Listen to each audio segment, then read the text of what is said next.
Sally Priester is a physician from San Juan. She filled a van with medical supplies at her own expense and brought along a team of nurses. Google Maps estimated our first destination to be a 90-minute drive.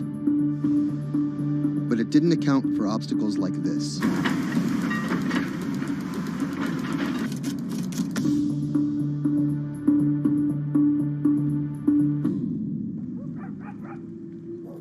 Our first stop was the home of an 82-year-old blind Vietnam veteran. His roof was blown off by the storm, and he's been living alone in a back shed for nearly 2 months. His cane actually got broken in the storm, so he's limited mobility. He has a number of medical ailments. Dr. Priester's having a look into him. We called the VA. They're going to get him set up with what he needs, get him stabilized so he can then be transported either to an evacuation center or off the island. It's when the chain gets broken, when those families that are connected to them leave the island or take off, these guys get left at the end of the road, and it's tough. FEMA was not officially part of Robert's team, and their arrival caught everyone by surprise. Their job here was to survey and report back to their superiors, and did not come with medical aid of any kind. People think that FEMA is there to hand out bottles of water. It's not what they do. FEMA has a role to play. They have a very specific role. They bring in ships, they bring in airplanes, they bring in tractor trailers with pallets of things. But they're a big machine, and there's gaps in that thing. And you're seeing one of the gaps here, and we help fill that role.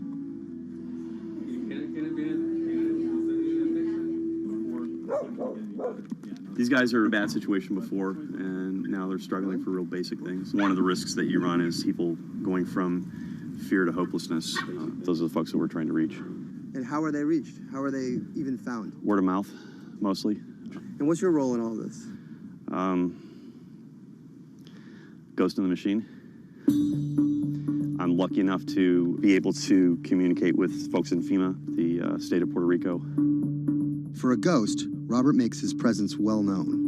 Not only was he the de facto leader of the mission, now with FEMA in tow, he created his own maps to survey storm damage. So we're right here. And delivered them to FEMA HQ free of charge. I have pretty good reach. Perhaps that's how he managed to earn himself a coveted FEMA badge without actually working for them. And it's these relationships that allow him to operate more efficiently than an NGO or a government agency. We're able to resolve problems at a different level. Our next stop was on a mountaintop, a family of 11 struggling to care for their special needs brother in what was left of their house. Probably we are the first health team to come and visit this family. Muy bien, todo muy bien. The patient has Down syndrome. He is all day in bed. The difficulty with this is the patient cannot be alone.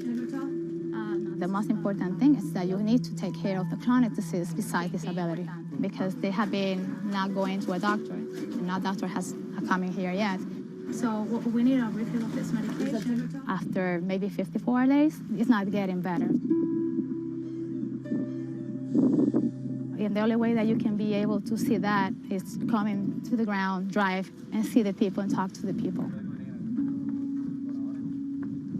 You can see San Juan from here, but you can't get there. It's like the Emerald City.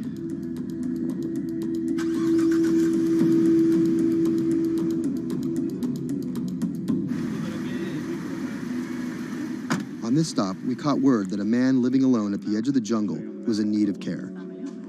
So we decided to take a little detour, come up here and check out and see what's going on. One of the challenges is to find those people that are at the end of these roads that need help.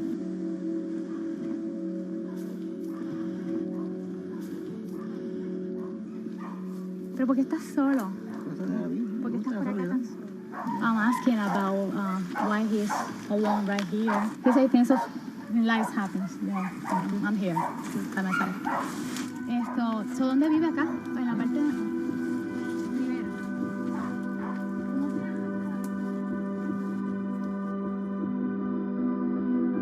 This is not a job. To do this, you need to have passion for what you can do. You're not going to get paid. It's said in disaster response and emergency response that the real first responders are your neighbors. You don't need to wait for a lucrative FEMA contract to go out and do good and to help the community. In the end, do you feel like you're making a difference? lives you touch and people that you can affect, I don't really think about it in those terms. But why do you do it? It helps me sleep at night. I think it's as much for the people that are going out to help and do things as it is for the people that you affect. Whether out of altruism, or the lure of a paid gig, or some mixture of the two, Anderson hopes to stay here to help shape Puerto Rico's future. Puerto Rico's essentially been a colony for 400 years. It was treated poorly by the Spanish. It was not treated well by the United States when they first got here. Puerto Rico can continue in the way that it's always been, or Puerto Rico can rebuild itself like nothing that's ever been. And we have to do everything we can to make that real. That's the bottom line.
When I met him first online, I found him to be really sweet.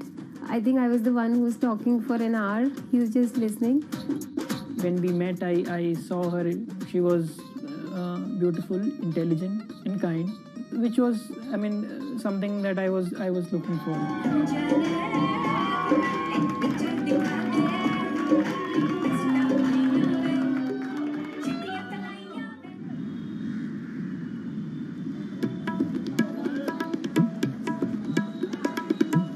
Anshu and Sumit are one of about 12 million couples that get married in India every year. Unlike their parents' generation, they're not from two close villages, but from two cities on opposite sides of the country. And their love didn't start through community matchmaking, marriage brokers, or classified ads in newspapers, but began online. So we met through jeevansathi.com. So it's basically an online portal where we have detailed profile of different grooms and brides. It makes a lot of remote profiles who are located in distant areas more accessible. Thanks to growing internet and smartphone usage, matrimony websites and apps in India are starting to disrupt the matchmaking industry. More and more people are finding their partners at the click of a mouse. jeevansathi.com, where Anshu and Sumit met, is one of the biggest players. Young Indians looking for love set up profiles including their caste and horoscope, but their criteria for choosing spouses appears to be changing. We have seen the shift from traditional caste community conservative parameters to something which is more focused on education, employment. Anshu and Sumit's marriage was initiated by their parents, but modern Indian couples like them have more input than previous generations. We looked up to them to agree for the proposal, but it was primarily our decision that we wanted to be with each other. So what's the emoji you use the most to send to each other? There's a bear which basically we use for indicating a hug. Yeah, that's our language basically. Bear icon for a hug. Time flies when you're in love, and just 1.5 months after they first met online, the couple got engaged. They decided to hold their wedding less than 3 months later. But planning a traditional Hindu wedding on such short notice is no easy task. The massive event usually lasts 3 days, has various ceremonies and celebrations, and involves the entire two families and hundreds of guests. Luckily, there are websites and apps for that. We searched online, we got in touch with Wedding Brigade, and they helped us finalize the venue. And it makes the search faster and efficient. Startups like the Wedding Brigade are challenging traditional wedding planners in this $50 billion industry. It provides various services from booking banquet venues to buying wedding gowns. The website makes money by charging commission from vendors. People don't want to be limited to what is available around them. They want to know the entire range of options available before making a decision. And now it's easy to find almost everything on one portal.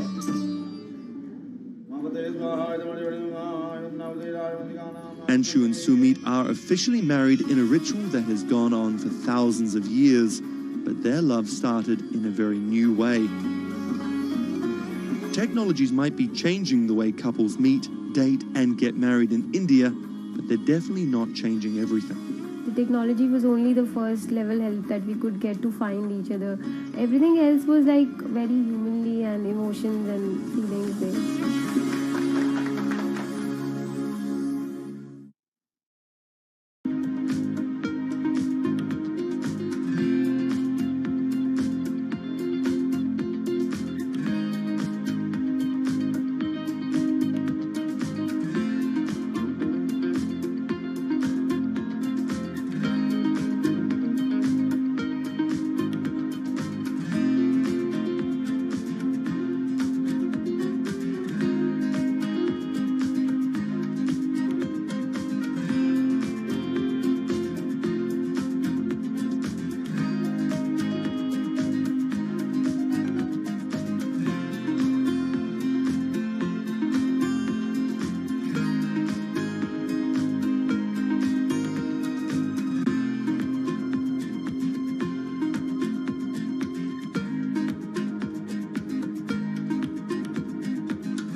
Massachusetts Senator Elizabeth Warren has become a symbol of everything the Republican Party stands against. Everyone gets a right to basic health care. We need strong oversight of these banks. A legal scholar and a consumer advocate turned politician, Warren has branded herself as a champion of the working class and made a career out of standing up to big business. While rumors of a 2020 presidency bid remain just that, I'm not running for president. her Senate seat is up for re-election in 2018, and Republicans are already pumping millions into super PACs to defeat her. This is the story of how a law professor and politician came to be seen as the biggest threat to Republican values and the greatest hope for progressive America. Elizabeth Warren was born Elizabeth Ann Herron, the youngest of three siblings, on June 22, 1949 in Oklahoma City to middle-class parents. After waiting tables to help her family pay the bills, Warren became a star on the high school debate team. She landed a scholarship to George Washington University at the age of 16, but 2 years later dropped out to marry her high school sweetheart, Jim Warren. By 1980, Warren was a mother of two, divorced and remarried, had earned a bachelor's degree from the University of Houston, a juris degree from Rutgers, and practicing law in New Jersey. Warren then went on to become an influential law professor, teaching, lecturing, and publishing highly cited work on bankruptcy and commercial law at 7 universities around the country, eventually settling at Harvard Law School.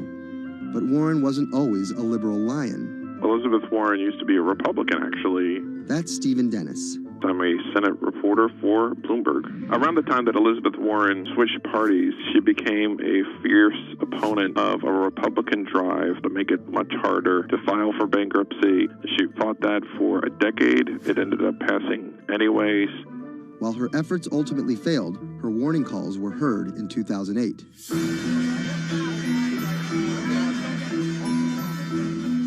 We're in the midst of a serious financial crisis. Our entire economy is in danger, and without immediate action by Congress, America could slip into a financial panic, and a distressing scenario would unfold.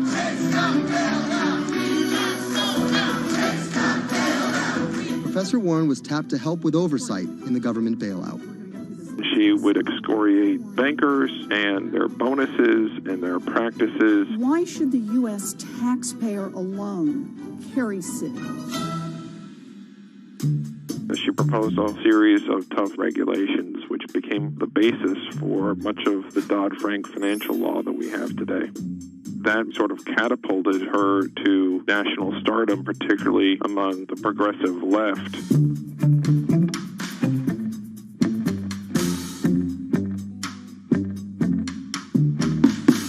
Encouraged by her newfound notoriety, Warren declared her bid for the U.S. Senate on September 14, 2011. During the race, her opponent Scott Brown tried to derail Warren by accusing her of falsely claiming Native American heritage, a controversy that earned her the nickname Pocahontas. Nevertheless, she was victorious and won the Senate seat by a comfortable margin. She used her new tenure to challenge everyone, from banking regulators and Treasury officials to members of Wall Street and Congress. I'm really concerned that too big to fail has become too big for trial. We need tough new laws to hold corporate executives personally accountable. No one should be above the law. She called for Wells Fargo CEO John Stump to resign for fraud, introduced the Bank on Student Loans Fairness Act, and reintroduced the 21st Century Glass-Steagall Act. In 2016, after staying silent during the Democratic primary battle, Warren finally endorsed Hillary Clinton and had some harsh words for candidate Trump. Donald Trump is a loud, nasty, thin-skinned fraud who has never risked anything for anyone, and that is just one of the many reasons he will never be president of the United States. But she was wrong. The forgotten men and women of our country will be forgotten no longer. Warren wasted no time resisting Trump's agenda. Have you ever managed or overseen a $1 trillion loan program? I have not. How about a $1 billion loan program? I have not. Okay. In the Donald Trump era, Elizabeth Warren has been playing defense and trying to prevent Donald Trump and his cabinet appointees from rolling back protections that she helped enact. Warren actually found herself rebuked by Mitch McConnell for reading a letter by Coretta Scott King about Jeff Sessions' record on racism during his confirmation. She was warned. She was given an explanation. Nevertheless, she persisted. That moment became something that's on T-shirts, bumper stickers, slogans, and that really galvanized a lot of support for her. It's been very hard for Republicans to get much of anything done this year, and that's at least in part to this resistance movement that Elizabeth Warren has helped champion. We are here to fight back. Enough of Elizabeth Warren. Like you. Millions of dollars are being funneled to defeat Warren in the midterm elections in 2018. But it's the rumors of a 2020 presidential bid that has further prompted powerful donors to fund her opposition, often using the same playbook of constant and ruthless ad campaigns that many believe helped Trump win in 2016. It's anyone's guess if she will endure what Hillary could not. You know, the question for Elizabeth Warren is whether she can go from being a liberal firebrand to somebody who can regularly get 60 votes for initiatives in the Senate and 218 in the House and drive an agenda, and whether she can bring together coalitions for political victories. That's the challenge, and we'll see what happens.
Sadiq Khan, the mayor of London, has made some powerful opponents. He doesn't know me, never met me, doesn't know what I'm all about. I think they're very rude statements, and frankly, tell him I will remember those statements. My message to Donald Trump and his team is that, your views of Islam are ignorant. He's the first Muslim mayor of a major Western capital and proud of it. This is how Sadiq Khan went from the son of Pakistani immigrants to a lawyer, lawmaker, and now the mayor of London. Khan's parents emigrated from Pakistan. His father was a bus driver, his mother a stay-at-home seamstress. The 10-strong Khan family squeezed into a 3-bedroom flat in South London. He wanted to be a dentist, but TV in the 1980s convinced him otherwise. Objection! LA law, with its swagger and ill-fitting suits, caught Khan's eye. He graduated in 1991 with a degree in law from North London University and joined a human rights firm. Khan worked a number of high-profile cases, often clashing with London's Metropolitan Police Force. But he had bigger political ambitions. This is what being a new MP is like, squatting on a bench in the absence of an office, dealing with letters from constituents. Reports are just coming in of an explosion here in London. So there's just explosions, and then it was just smoke everywhere. Everyone's just asking what's happened. Only 2 months after Khan entered the Commons as a Member of Parliament, London was attacked by Islamist extremists. That day will stay with me for the rest of my life. He spoke out against the attacks both as a London MP and as a Muslim. He has been very clear about his opposition to violence, opposition to terrorism, and has set out to make the case for a more open and peaceful Islam. That's Thomas Penny, one of Bloomberg's Westminster correspondents. Here is a man who is a Muslim, and he is standing up and being open and straightforward and being clear that the problem here is not Islam, but it's Islamic extremism. In 2015, a decade after the attacks, Khan ran for mayor of London, and his faith was back in the headlines. His opponent, Zach Goldsmith, trying to link Khan to radical Islam. The debate got again personal and nasty. The Goldsmith camp has called Khan extreme and accused him of associating with, quote, those who seek to do our police and capital harm. It's a pattern of behaviour. Even the former Prime Minister David Cameron repeated the allegations.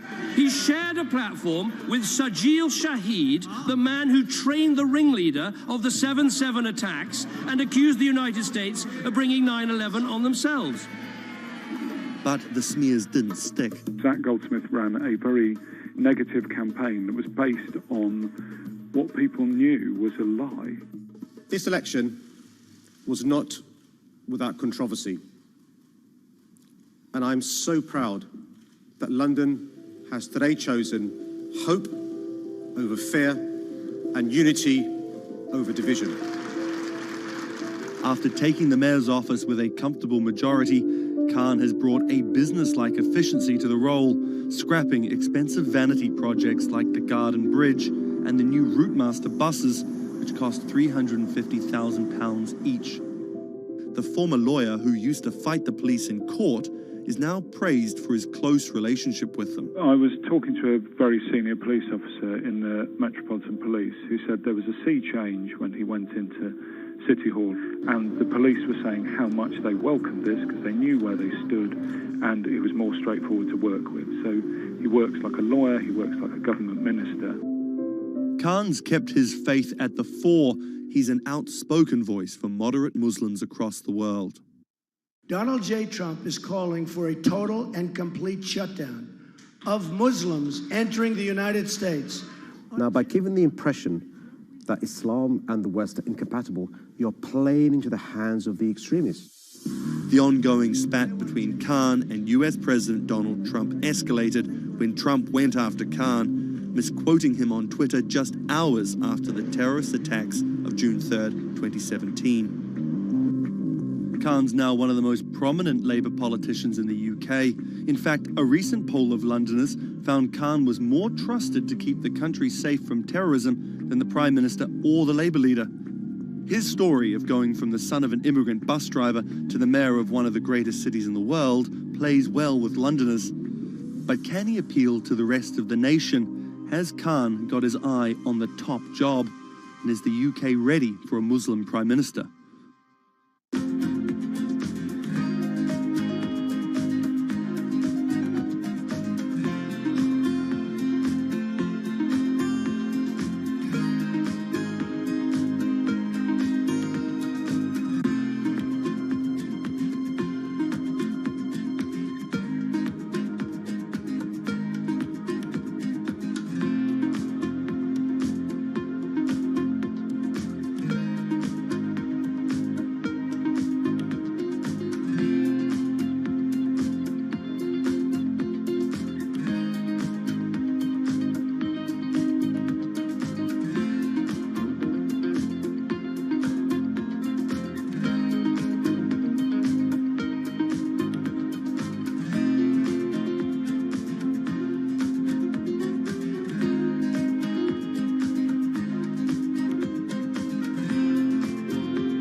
What does it take to change the world? A big army? A cure to a pandemic? A revolution? All of these take either a lot of people, thousands of hours, or massive amounts of space. But for Julian Assange, all he needs is one room, an internet connection, and the world will listen. Assange is located here, and more specifically, right here. And from that location, he's posted government secrets, classified documents, and leaked emails from some of the world's most powerful people. And in doing so, has been labeled a hero, a villain, a nihilist, and everything in between. This is how an Australian programmer sequestered in the Ecuadorian embassy in London became one of the most influential and notorious people in the world. Born in 1971 in Townsville, Australia, Assange has always been on the move. Living in over 30 homes by the time he was in his mid-teens, Assange, along with his mother and half-brother, finally settled down in Melbourne. His introduction to hacking started at 16 when he was given a Commodore 64, which he attached to a modem. He attended the University of Melbourne, where he studied programming, physics, and mathematics. He never graduated, but that doesn't mean he didn't get an education. By 1991, Assange hacked into the Pentagon, U.S. Navy, and other branches of the U.S. government. In 1996, he was caught by the Australian Federal Police and charged with over 30 counts of hacking and computer-related crimes. He didn't get any jail time, but he was fined $2,100. I think the first taste of what would come later was the hacking that he did as a young programmer, and that really sort of foreshadowed a healthy skepticism of the use and abuse of technology by governments. That's Vernon Silver. I'm a reporter for Bloomberg's investigations team. Assange's youth as a hacker laid the foundation for him to start WikiLeaks in 2006. But what is WikiLeaks? It's a website that posts unfiltered, usually classified documents. What separates it from every other media outlet is that they have no editorial hierarchy. With a publication like the New York Times, information comes in, they take that information, package it, then disseminate it for the public to see. WikiLeaks, however, cuts out the middleman. WikiLeaks gathers information, most of it given to them anonymously. So what they're doing is really very simple. They get the information in one end from who gives it to them and out the other with sometimes minimal interference. Julian Assange is the leader of that, the mastermind, the creator, and really, because he thinks of it as a journalistic enterprise, the editor-in-chief. But every story starts with a source, and Assange has some unconventional sources. Julian Assange does not hack as far as we know. He is the recipient of people who are either insiders who give him secret documents or hacked emails from a foreign power. That's Eli Lake. I am a columnist for Bloomberg. And there was no source bigger for Assange than Chelsea Manning. He used to be known as U.S. soldier Bradley Manning. In 2010, Manning provided Assange and WikiLeaks with hundreds of thousands of leaked government documents. WikiLeaks quietly began releasing the documents in February of 2010, then made big headlines in April by posting what is now known as the collateral murder video. Come on, fire! It was a vivid, graphic video. It changed the debate on the Iraq War, and importantly, it put WikiLeaks on the map when they put it online, and they couldn't be ignored at that point. And those leaks were just the beginning. They went on to post more than 90,000 leaked documents known as the Afghan war logs, 390,000 documents known as the Iraq war logs, and 250,000 private messages between diplomats called cables in what is now known as Cablegate. These leaks were met with very real ethical questions. The problem with publishing those cables was that a number of confidential sources for U.S. diplomats who faced real danger when their names were exposed. Then Secretary of State Hillary Clinton drove the point home that every country, including the United States, must be able to have candid conversations about the people and nations with whom they deal. Shortly after Cablegate, the Swedish government issued an arrest warrant for Assange on allegations of rape and molestation. He claimed the allegations were fabricated to get him extradited to the United States, a claim the U.S. government denied. Either way, Assange's next move was to seek refuge in the Ecuadorian embassy, which really was the beginning of the new chapter in his life and what we're dealing with now, which is him being stuck in London. What was supposed to be an office in an embassy is now Assange's self-imposed prison to this very day. But that doesn't mean he's slowed down. Since being trapped in the embassy, WikiLeaks has released files about Guantanamo Bay prisoners, Syrian political figures, and the draft to the Trans-Pacific Partnership. And then came the 2016 U.S. election. Thousands of leaked emails showed Democratic Party officials possibly plotting against Bernie Sanders in his race against Hillary Clinton. Over the course of 68 days, WikiLeaks released 20,000 confidential Democratic National Committee emails. In terms of the presidential race, if you look right here, when Assange released the first batch of emails, Trump actually takes his first lead against Clinton. I think we've had enough of the Clintons, in all fairness. Once WikiLeaks started exposing secrets of the Democratic Party, Julian Assange became a hero to many on the right. Public opinion kind of flip-flopped. WikiLeaks. From the emails, we now know Hillary Clinton's campaign manager makes risotto, and also how the DNC squashed Bernie Sanders' campaign. One thing we don't know is who gave Assange the stolen emails in the first place. Many leading Democrats say they suspect it was the Russians. They released an analysis from a private cybersecurity firm that had said it was the Russians. But Assange claims our source is not the Russian government, and it is not a state party. So this is where we stand today. The public still doesn't know who provided the emails to WikiLeaks. Meanwhile, Assange is still running WikiLeaks and still releasing documents. In March 2017, he started publishing documents from the CIA's Center for Cyber Intelligence called Vault 7. The CIA, the agency charged with finding and keeping our top secrets, can't keep its own secrets. As long as Assange has a connection to the world, no government secret will be too far from exposure. Julian Assange is still in the embassy. Maybe he'll leave, maybe he won't. Kind of regardless, his work has been done. He's changed the way people think about their governments, about their own secrets, about their own hackability, and really the world has changed because of him.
it debuted, the 4G wireless we have today allowed people for the first time to hit the road and explore unknown places with only a smartphone for directions. When 5G arrives, it could enable driverless cars to take us there as well. 5G stands for 5th generation mobile networks or wireless systems. It's insanely fast and can accommodate a lot more connected devices.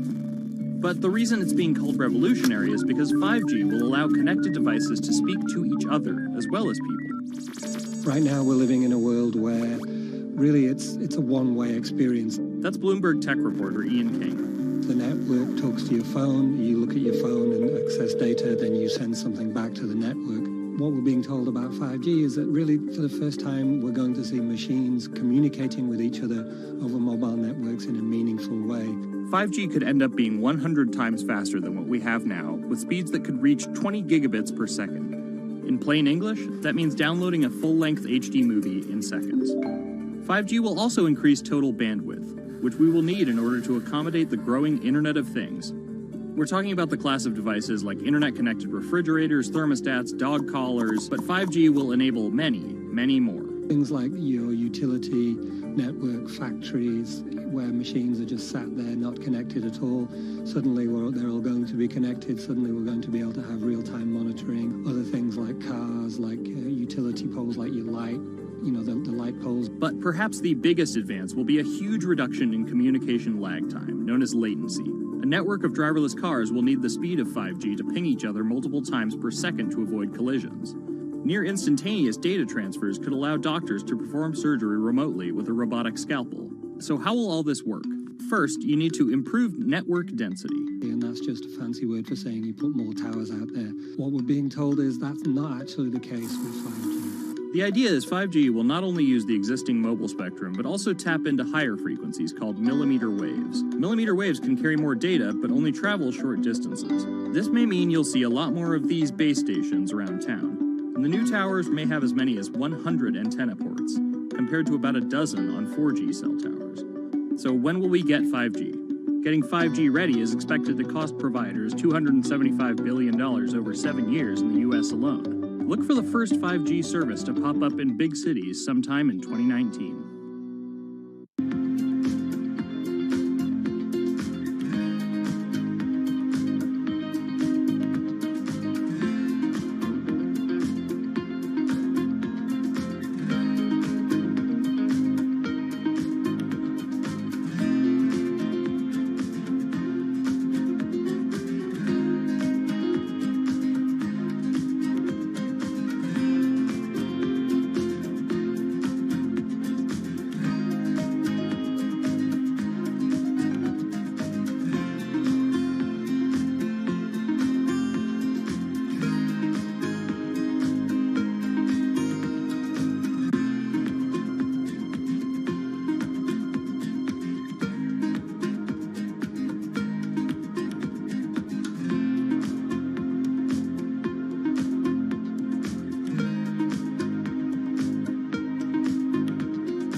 People think of Vladimir Putin, they think of capital P, power. And that's exactly the impression he creates. Whether it's physical power, firing different weapons, riding in various James Bond-esque modes of transportation, or tossing hapless opponents in judo. Or political power, ruling his own country with an iron fist, crushing his political opposition, or, most recently, being accused of meddling in foreign elections for his own benefit. This is how Vladimir Putin went from a poor, tough kid in Leningrad to a KGB spy to the very symbol of modern Russia. Vladimir Vladimirovich Putin was born in 1952 in Leningrad, which is now St. Petersburg. His father was a factory foreman and his mother a homemaker. It is widely said that Putin's public-facing tough guy persona can be traced back to him getting into fights when he was younger, which paved the way for him to take up judo. After getting a law degree from Leningrad State University, Putin joined the KGB Foreign Intelligence Service. He spent 16 years in the KGB. When Putin returned to Russia, he began his political career. He went to work for Anatoly Sobchak, who was then the mayor of St. Petersburg. That's Leonid Bershidsky. I'm a columnist at Bloomberg View. Putin thrived in Sobchak's administration because he was sort of considered pretty efficient city official at that time. He was very loyal to Sobchak. So loyal and efficient that he was noticed by Yeltsin's close circle. And those people soon brought Putin over to Moscow to work in Yeltsin's administration, where he quickly climbed the political ladder. Then, of course, he was promoted to Prime Minister of Russia. That's Dmitry Trenin. I am currently director of the Carnegie Moscow Center. Around this time, Yeltsin and the people around him, the so-called family, decided that Putin would become Yeltsin's successor. And then this happened. The apartment bombings were carried out in 3 Russian cities, killing 293 people and injuring more than 1,000. Putin immediately accused Chechen separatists for the bombings and followed it up with action. He was credited with having a very successful military campaign against the terrorists. And it worked. After that, he became an heir apparent in the eyes of the Russian people. 3 months later, Yeltsin resigned. And on his way out, a famous exchange. He was getting into the car in the Kremlin, and the last words that he addressed to Putin before getting into his car was, "Take good care of Russia." So Putin took over as president, and 3 months after that, won his first election. But just because Putin won the presidency, that didn't mean he had all the power. This is Michael McFall. I was U.S. ambassador from 2012 to 2014. In the 1990s, there was a fire sale of all the things worth owning in Russia, and certain people, the oligarchs, did better than others in that fire sale, sometimes called privatization, and those people tended to be well connected with the Yeltsin regime, and they weren't Putin's friends. But they probably miscalculated, thinking that they could easily find a way to influence him. It became impossible almost from the start. From that very moment, there was warfare between him and the oligarchs. That's when Putin gave the oligarchs a choice. Putin's way? Some of those people from the 90s managed to figure out a new way of dealing with Putin and have survived. Or prison. Others could not find common vision, and so they lost their assets. Khodorkovsky once was Russia's richest person, worth $15 billion, but he ran afoul of President Vladimir Putin and spent a decade in prison. With domestic power consolidated, Putin focused on restoring Russia's global influence. Putin is the guy who believes in the expansionist Russian state. Georgia and Ukraine and all the other Soviet republics that split off when the Soviet Union fell apart, he still believes that they're traditional Russian satellites. A lot of his strategy is about keeping them in the orbit. That Yeltsin line, take good care of Russia, that's how he understands it. And he used annexation and invasion, as well as oil, gas, and trade to keep former Soviet republics in Russia's orbit.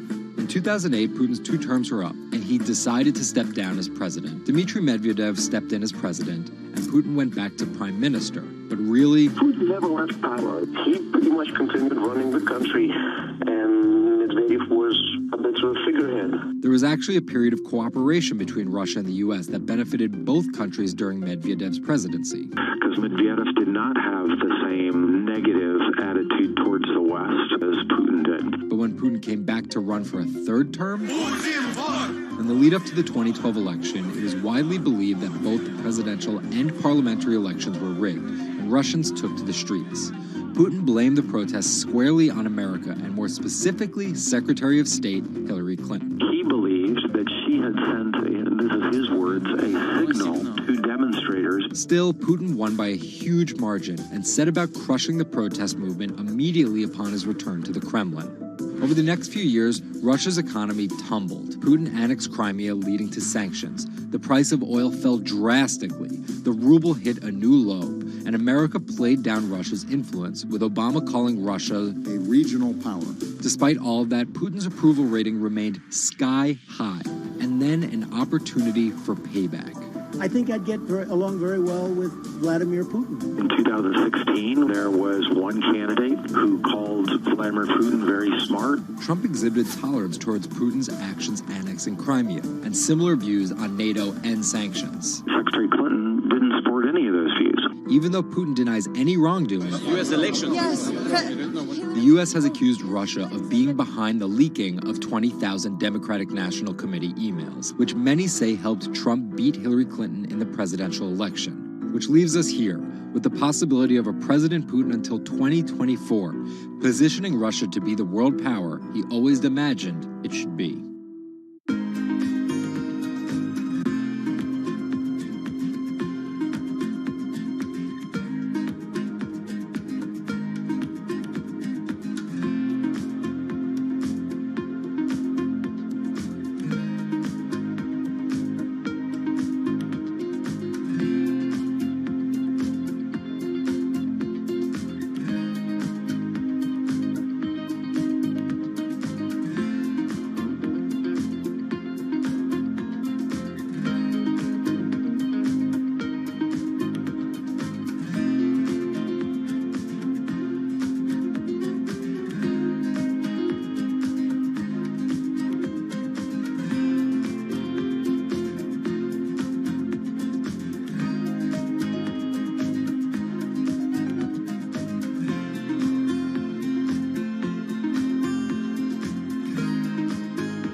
Jack Ma is Asia's richest man and most recognizable business tycoon. He's the chairman of Alibaba, China's e-commerce giant and one of the 10 largest companies in the world.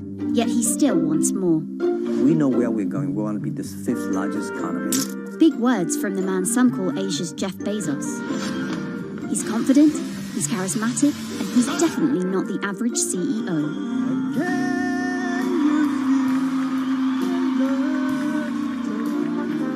This is how a poor school teacher went from the classroom to being one of the most influential multi-billionaires in the world.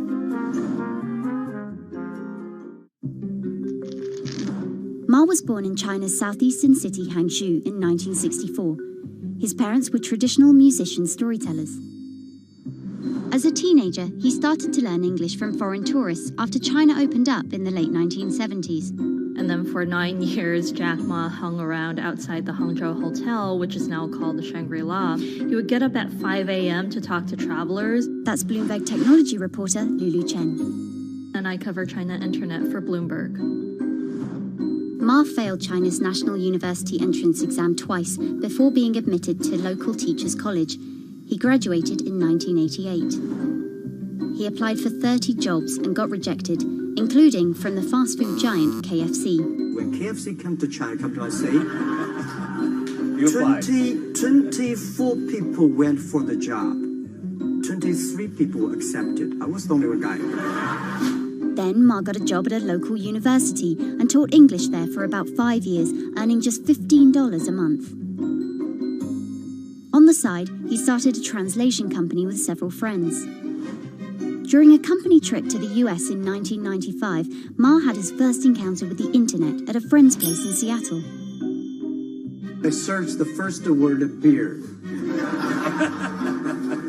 I don't know why, because it's easy to spell, baby. And I see beers from Germany, beers from USA, beers from Japan, but there's no beer from China. So he searched for the word China instead and still couldn't find anything. And that got him thinking. He wanted to build something that would put China on the world's map. He started China Pages, a Yellow Pages-like website, but it didn't take off. Then Ma joined a government agency in Beijing to help set up a website. By 1999, the internet stock boom had gripped Wall Street, and back in his Hangzhou apartment, Ma decided to try again. With his wife and a group of friends, Ma raised $80,000 and set up Alibaba, a site that allowed businesses to sell stuff to each other. 人家美国人强，就强它的硬件，强就强它的系统建设，这方面确实比你高。但是玩信息玩软的，中国人的脑袋绝不比我们差。我们在座的所有人的脑袋绝不比你们差。By 2000, Alibaba had raised $25 million from investors, including Goldman Sachs and SoftBank. He had no business plan and zero revenue, but his eyes was very strong eyes. In 2003, Alibaba started Taobao, a platform for individual sellers to trade with each other, and publicly declared war against eBay, who had started to make a foray into China. Jack Ma has this famous saying that Alibaba is a crocodile in the Yangtze River, whereas eBay is a shark in the ocean. And if they fight eBay in the ocean, then they'll lose. But if they fight them in the Yangtze River, then they have a home base advantage. In 2007, just 1 year after it forced eBay out of China, Alibaba debuted its business-facing division on the Hong Kong Stock Exchange. But it delisted 5 years later as its performance sagged. But in 2014, Alibaba raised $25 billion in the world's biggest IPO in New York. Everybody should have a dream. What if that dream comes true? After achieving dominance in the business of e-commerce in China, Alibaba has been building an internet empire worth $472 billion, with businesses in cloud computing, online video streaming, movie production, healthcare, sports, retail, and even news media. Alibaba buying into South China Morning Post really raised eyebrows. This is the largest English newspaper in Hong Kong, and it shows that Jack Ma's ambitions weren't limited to e-commerce. He wanted to influence not just Chinese users, but also overseas users as well. The US has criticized Alibaba for allowing companies to sell counterfeit and poorly made goods, but in China, it enjoys the favor of China's government. It's part of Ma's company philosophy. In love with the government, but don't marry with them. Jack Ma's an extremely fortunate man for jumping on the internet sector so early. Note that this is a person who has no coding skills at all. He's a natural showman and a gifted public speaker and really able to convince others to believe in his vision.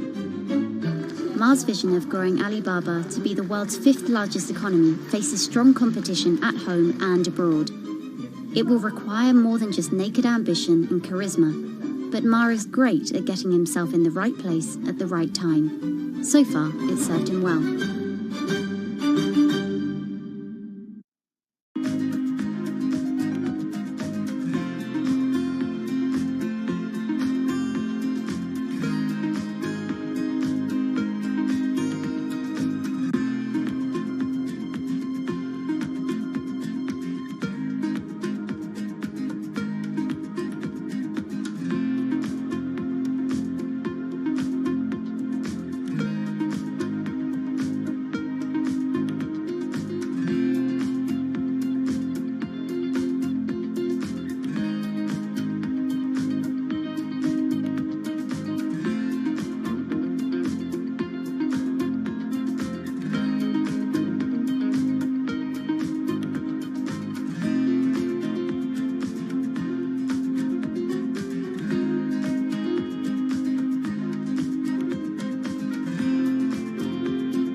Thiel is a walking contradiction.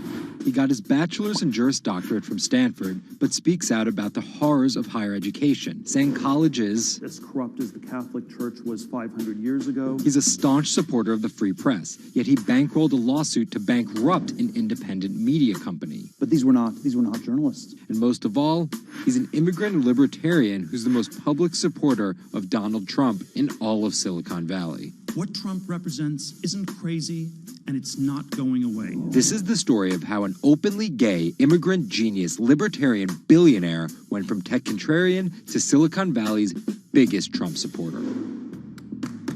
Peter Thiel was born on October 11, 1967 in Frankfurt, West Germany, to Suzanne and Klaus Thiel. Peter's family emigrated to Cleveland, Ohio when he was 1. An Ayn Rand devotee during his youth, Thiel attended Stanford University majoring in philosophy. His Stanford experience shaped a really big part of who he decided to surround himself with. That's Lizette Chapman. And I cover technology and venture capital here at Bloomberg. He and his Stanford friends made their first big splash in tech with PayPal. After selling to eBay for $1.5 billion, they would become known as the PayPal Mafia for each incredible success after PayPal. For Thiel, that began with an early, modest $500,000 investment in Facebook. And in VC speak, early means big risk, but also big reward. He turned that initial $500,000 investment into more than $1 billion in cash. But Thiel was just getting started with Facebook, and he went on to make a whole bunch of wildly successful investments. From SpaceX to Airbnb to one of the largest, most powerful companies in the United States, if not the world, and of course that's Palantir. The incredibly controversial secretive data mining startup he founded with his colleagues from PayPal. It connects data silos and then allows non-technical people to search that information for patterns. Data like financial information, feeds from video cameras, biometric details, passport information, flight manifest. Palantir doesn't talk much about how they collect this data, who has access to it, or what they do with it.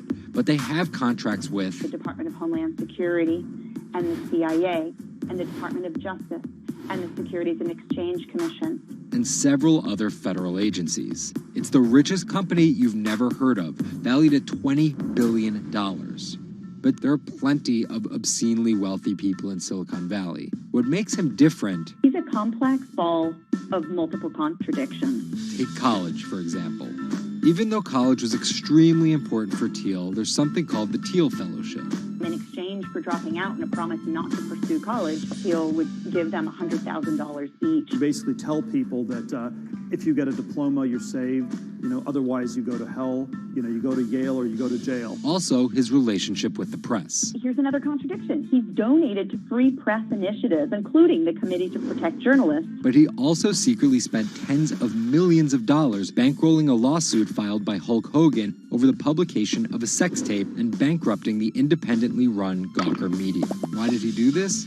Because in 2007, one of Gawker Media's blogs, ValueAg, outed him as gay. And with the lawsuit, he found an opportunity to get back at them by funding the lawsuit that Hulk Hogan was able to bring then, but he wouldn't have been able to do that without Thiel's money. And finally, Thiel's biggest contradiction, his endorsement of Donald Trump. When he was asked about his support for Trump, he was surprised at the outrage that came with it from many of his colleagues in Silicon Valley. He didn't want more of the establishment. No matter how crazy this election seems, it is less crazy than the condition of our country.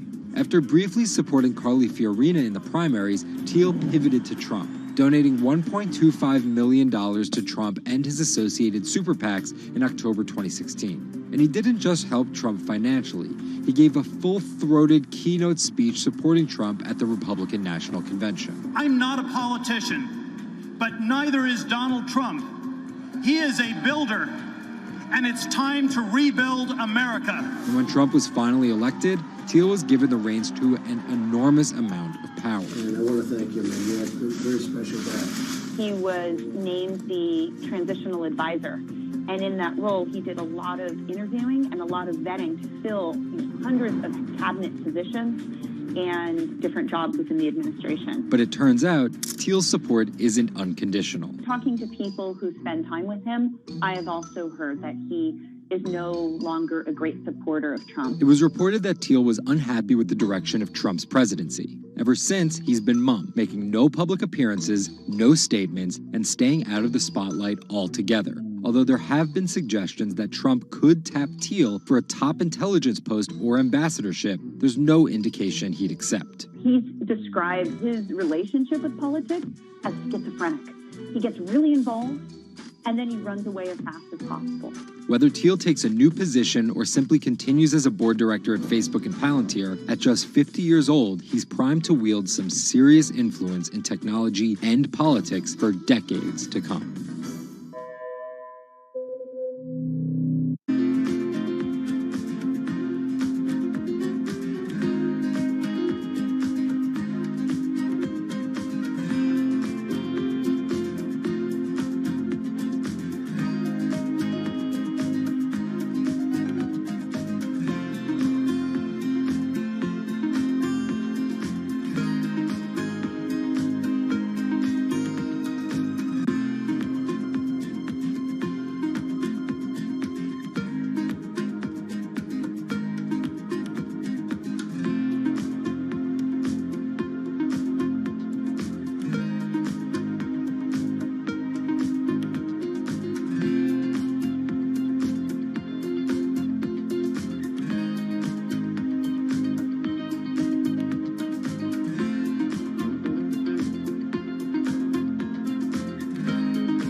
Two 2016 was again the hottest year on record, and the previous 17 years have seen our 16 most scorching. Scientists overwhelmingly agree. Global warming is the culprit. And it's just getting started. Ice caps, extreme weather, wildfires, droughts, and the hits keep coming. What are we doing about it? In 2015, the world took its boldest step yet to stem climate change with a historic accord in Paris. But now comes the hard part. Nations must change energy policies and invest huge amounts of money, and they will likely do it without the United States. President Donald Trump announced on June 1st that the U.S. would withdraw from the accord. The reality is that withdrawing is in America's economic interest and won't matter much to the climate. Here's the situation.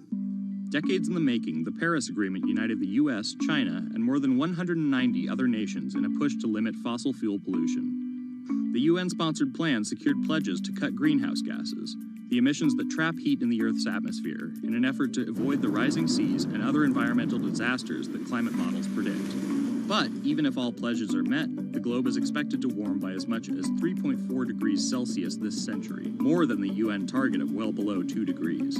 Meeting the Paris Agreement means that governments will have to offer more incentives for clean energy, scale back support for fossil fuels, make emissions more costly, and reduce deforestation. It's estimated that the deal will require $13.5 trillion of spending through 2030. Here's the argument. Unlike past climate pacts such as the Kyoto Protocol, each country set its own Paris targets and then promised to revisit and improve them. The U.S. was primed to play a lead role in climate change, but Trump's energy independence executive order reverses Obama-era rules and directives put in place to combat climate change, and expands production of coal, the dirtiest fossil fuel. The resulting policies threaten the global fight against climate change. Without the U.S. commitment to emissions reduction, other countries may join it in abandoning the Paris Agreement. This could make it almost impossible and even more expensive down the line to stop climate change. Optimists argue that the shift to a lower carbon future is already underway. Businesses, cities, and U.S. states, such as California, are already investing in wind and solar and taking other steps to make it work. I've actually been called an environmentalist, if you can believe that.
There's an inherent attraction to light and being human.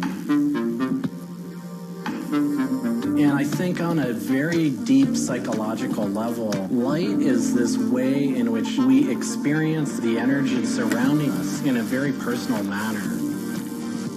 My name is Matt Dilling. I'm the founder of Light Bright Neon Studio, and we manufacture, produce, and restore neon works of art and design.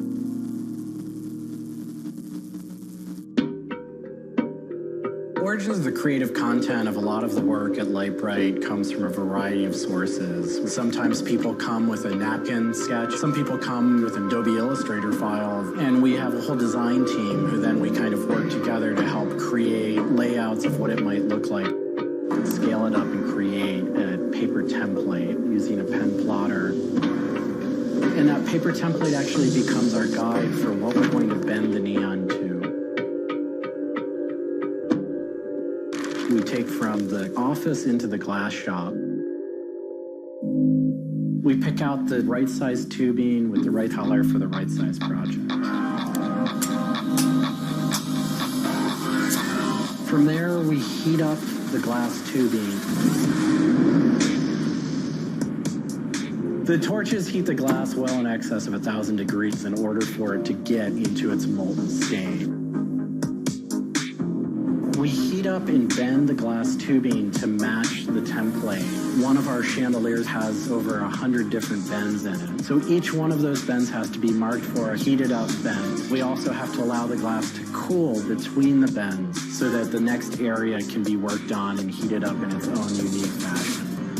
It turns into spaghetti, and then we have to make sure that that spaghetti lines back up and cools to the template. We use a blow hose to connect our mouth to the tube, create a volume that's closed, and we can control the pressure in there with our mouth. There's just a variety of challenges that come up inherently in working with glass.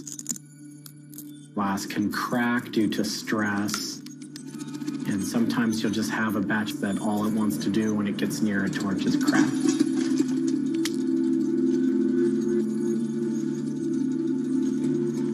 After we've bent various components, we have to go in using the crossfire or the hand torch and actually weld all of those pieces together. The last step on that is then to weld on electrodes onto either end. Each one of those steps is very, very specific. I draw inspiration from so many different experiences. It's hard to come up with one thing that's particular, but one of the ways that I really am able to connect with the creative is to float. Floating is a similar experience to meditation, to psychedelics. Going into a blackened room and laying out in a body of water and salt that's heated to your body temperature, and it allows for all sort of external stimulation to fall away. And your internal world really begins to bubble up and manifest. You really get to experience a different relationship to your mind.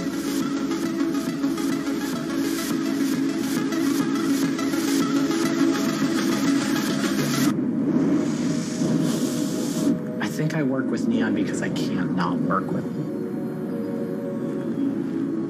It's so challenging and so rewarding. And those things are so intertwined that there's no way of separating it out. I've learned so much and continue to learn so much by working with it. I find so much inspiration in working with it, and I just continue to experience new and different things through the medium. It's that close to me at this point.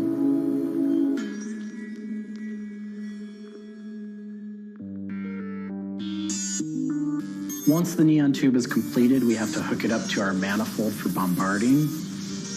The manifold is open, a vacuum is drawn. We check the tube for leaks with our Tesla coil.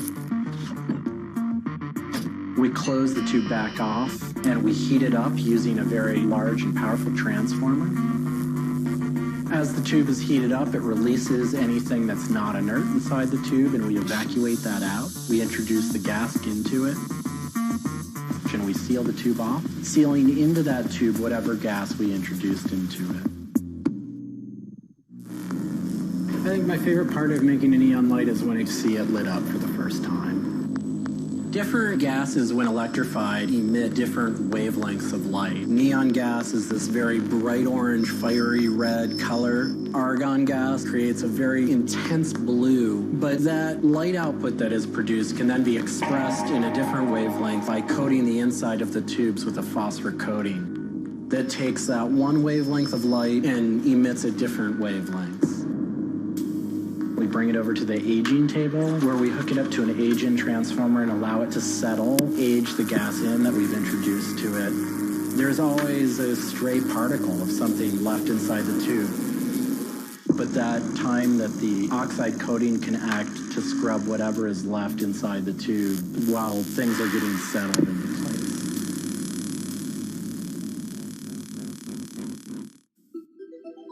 Once the tubes are aged in, we move on to our process of assembling two halves of the fixture together in a jig, gluing up the center of the fixture to its spindle. Once the adhesive dried, we would connect the wires from the fixture together into a transformer, and we turn on power and it lights up.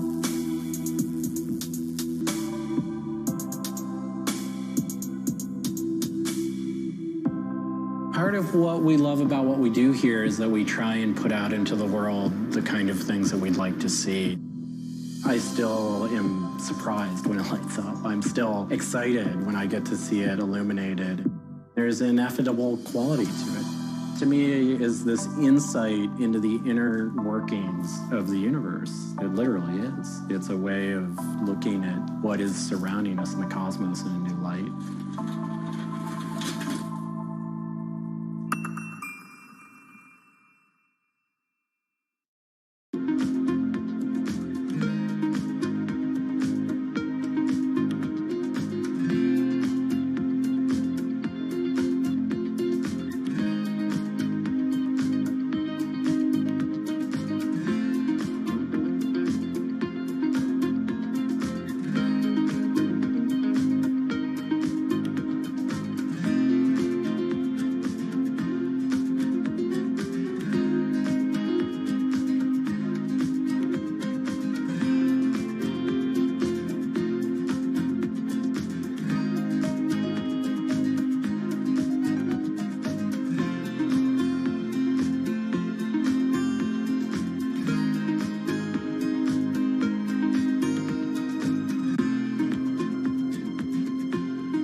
It's a bit like an addiction. You've got to make something. You have to do something. It's borderline obsession. And every bike we build is my favourite bike at the time, and as soon as it's done, I want to build another one.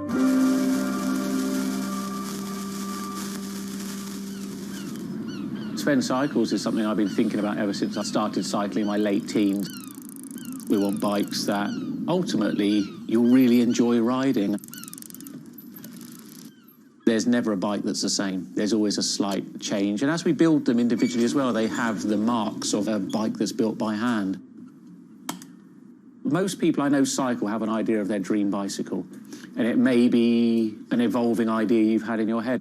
And we've worked with a lot of people that have come to us with sketches and scrapbooks. It's really, really nice to build something that's just one-off and unique. I think a lot of people see a bicycle as two wheels and a frame in the middle. There are a lot of subtle changes and nuances in design which can change the riding characteristics quite dramatically. I'm a really big fan of modernist architecture, and the simplicity of a modernist building is really hard to achieve. And with some of our bikes, they may look very simple, but I think people should not underestimate the time and effort that goes into designing a product. Tubing is key to a bike's feel and ride. Reynolds tubing has been in my life ever since I can remember.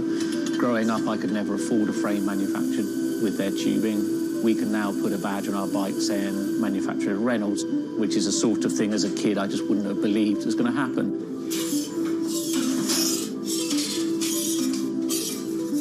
Every part of the bike has a specific tube. It's not universal. The first thing we do is get the tubes out, check they're correct, check the wall thicknesses, sand the edges, make sure it's all really clean, because if it's not clean, the tubes won't join together correctly. We build in steel because I still believe it's one of the best materials to use. It's been used in bikes since the late 1800s, and they're still using it now for a very good reason. It's the flexibility that we can replace the tube, repaint the bike, and you wouldn't know it's damaged. I just like working with it. It's very sculptural. This isn't sort of aerospace precision engineering. It's a steel rule and a marker. So when we're cutting the tubes, it's within a mil or two. But what we're trying to do is take the best from bicycle building in the past and add a little bit of modern flair to it.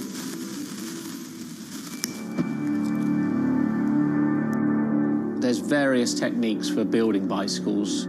We do a thing called fillet brazing, where you connect a pipe together. We use a bronze rod and a flame.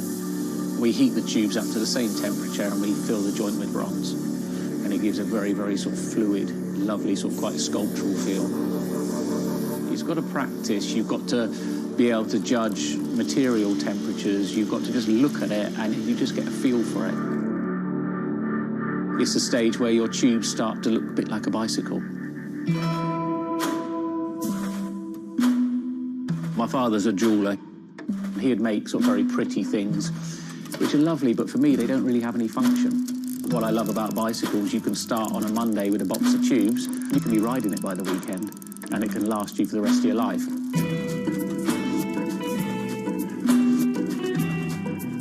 Outside of the frame and forks, the other most important part is the wheels and tyres. When you build the wheels, you have to lace them, so there's little holes going all the way around the rim. You poke the spoke through. We do build all our wheels by hand here because a machine can't get 30 years worth of wheel building experience. Colour is very, very personal. With any of our bikes, you can have them painted whatever colour you want. We've matched one to a teapot, so we can get that scanned and we can match that, or someone's favourite item of clothing. I like to let the bike sit for 4 or 5 days minimum, just so the paint can have time to cure a little bit, and then we assemble it. We get out all the new components, and it's a case of putting them together. Some bikes you can assemble in 3 hours, some will take 3 days. And we've built bikes that cost in the £10,000 plus mark. Some people, they're saving up and this is their bike and they're going to own it for the rest of their lives. So we just want to make sure they get the right thing.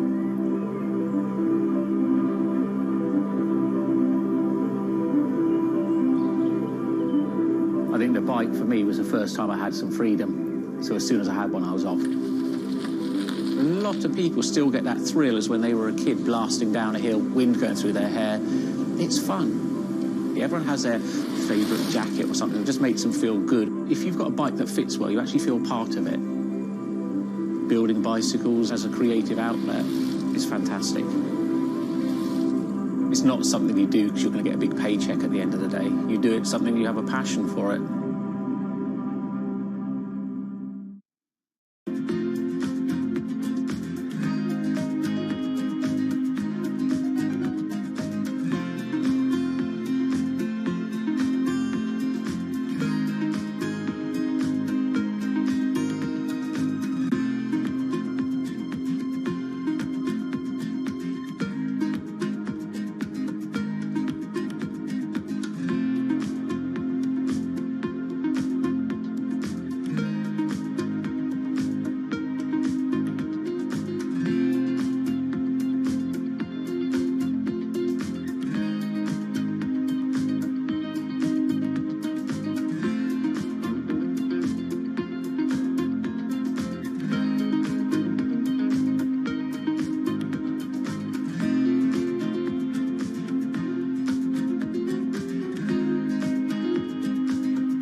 If you ever saw a wooden surfboard, it was probably hanging in somebody's house or underneath the deck.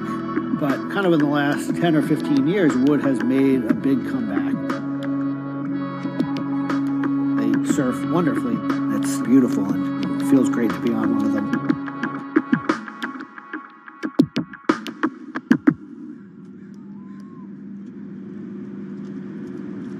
I always had a love for wood and kind of passionate about things that went in the water. I've kind of been around wooden boats most of my life. There's just so much character.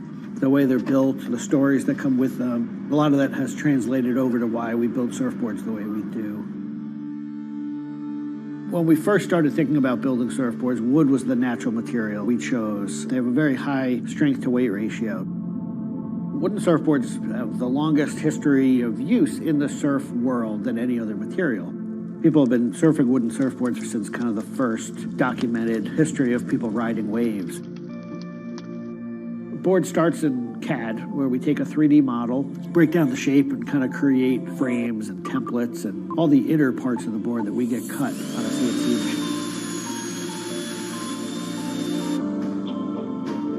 machine. We take those frames and we just pop them out, assemble the frame into kind of a skeleton.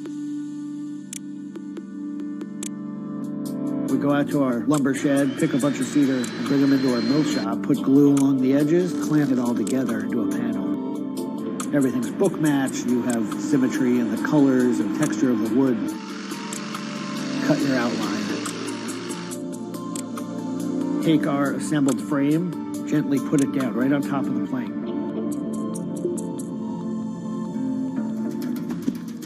Once that foundation is started, you're basically building up the three-dimensional shape, the outside part of the board, using lots of strips that kind of interlock and fit together. Every piece of wood is going to be different, and it's all going to react differently. There are frustrations with it, but I think that's one of the things that keeps it challenging. You learn to read the kind of what the grain lines are doing and what the color of the wood is telling you.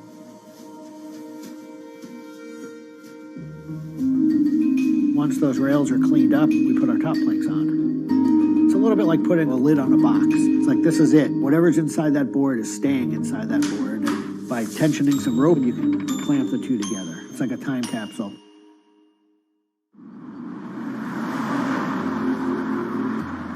What makes our boards unique are they are built right here in York. They're built using material that grows right here in the state of Maine. They're built 100% by hand by local craftspeople and surfers. There's a lot of time that goes into these boards, between 40 and 60 hours start to finish. We wanted to build surfboards that were as hollow as they could be, but still be strong enough to work well. Too light and they don't surf well, but too heavy and they don't surf well. So there's a balance point there, and that's where we try to be. Taking the board off the rocker table once the top has gone on, that is by far one of my top favorite parts.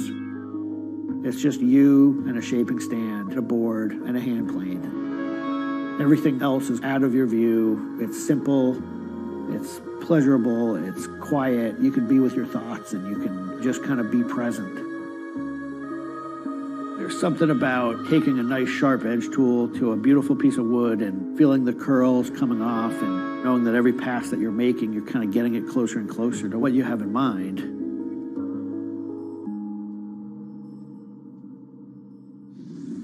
Once we've shaped it down and the board's looking like it's supposed to look like, it's time for it to go into the glassing room. 4-ounce fiberglass, laying it over the board, draping it over the edges, cutting it, applying epoxy, and on the board. Once both sides are lamb coated, it's time to put in the hardware. Drill and router and install the fin box. And on the other side, we drill and put in the leash plug and a vent.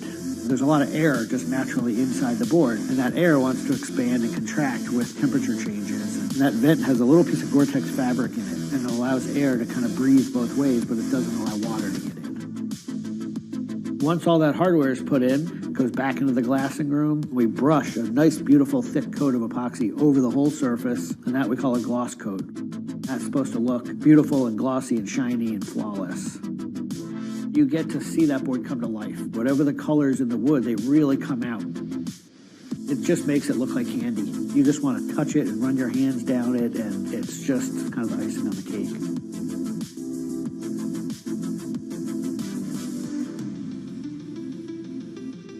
Once everything is hard, we put it into what we call the oven, get that epoxy to cure, really kind of bake it, and just get it to harden. Put in the fin, screw in the vent, and ship it out. We just love the idea of building something that's sustainable and long-lasting and made by hand. Kind of gives you a deeper connection to the product over something you might buy on a shelf.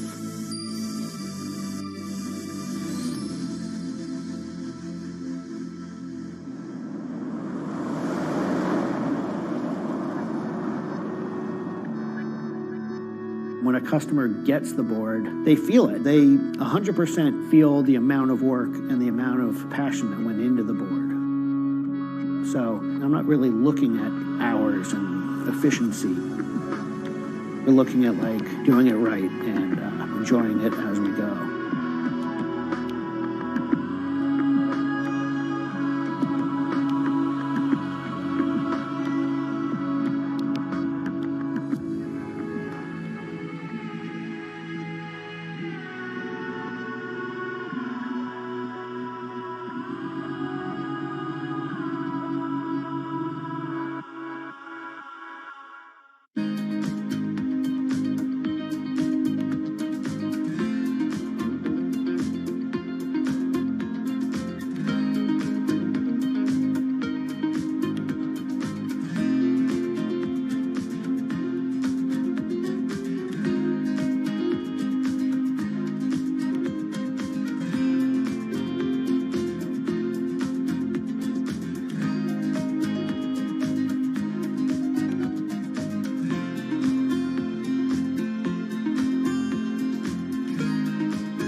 Ma Baoli, better known as Gang La, is one of the 4 grand marshals leading New York's Pride Parade this year. But in the country he comes from, being gay is still a social taboo. The CEO of a Beijing-based internet company is on a mission to improve the lives of millions of gay men in China. 对于每一个 LGBT 人群来说，即使这个国家不允许你跟同性爱人结婚，但是你仍然要勇敢地去选择你自己的生活，你仍然应该拥有幸福生活的权利。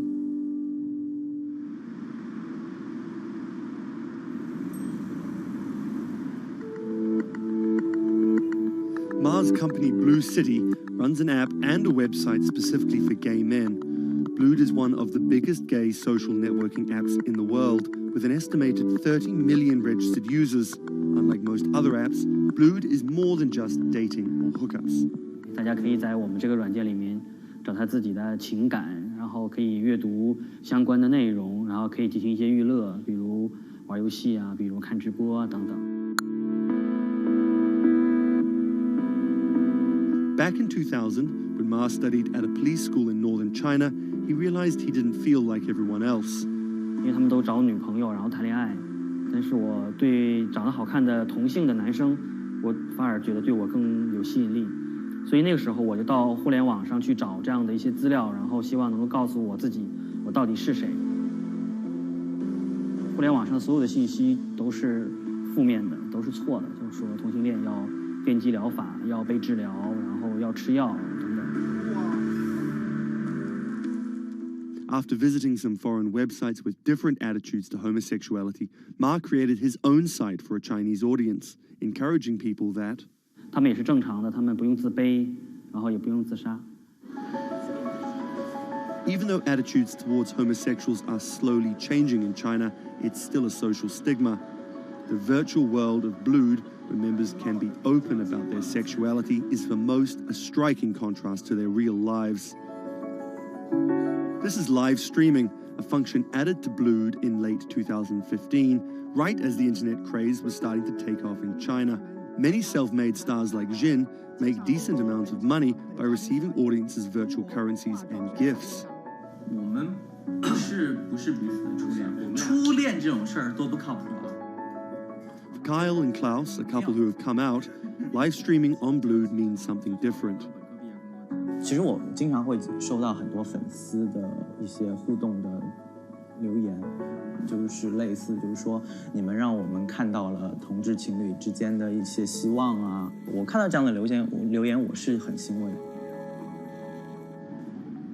The government's rules for acceptable content online may shift quickly in China, with LGBT material in a grey area. Many companies feel the chill of the recent internet crackdown, but Blue City still runs as usual. Ma has won the Chinese government's trust by helping with HIV prevention among gay men. A third of the company's staff are dedicated to screening pornographic and politically sensitive content.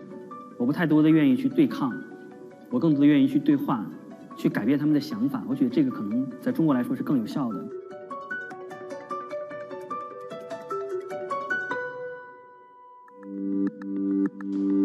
In the past 5 years, Blue City has grown from a team of 7 people to a promising business with about 250 staff.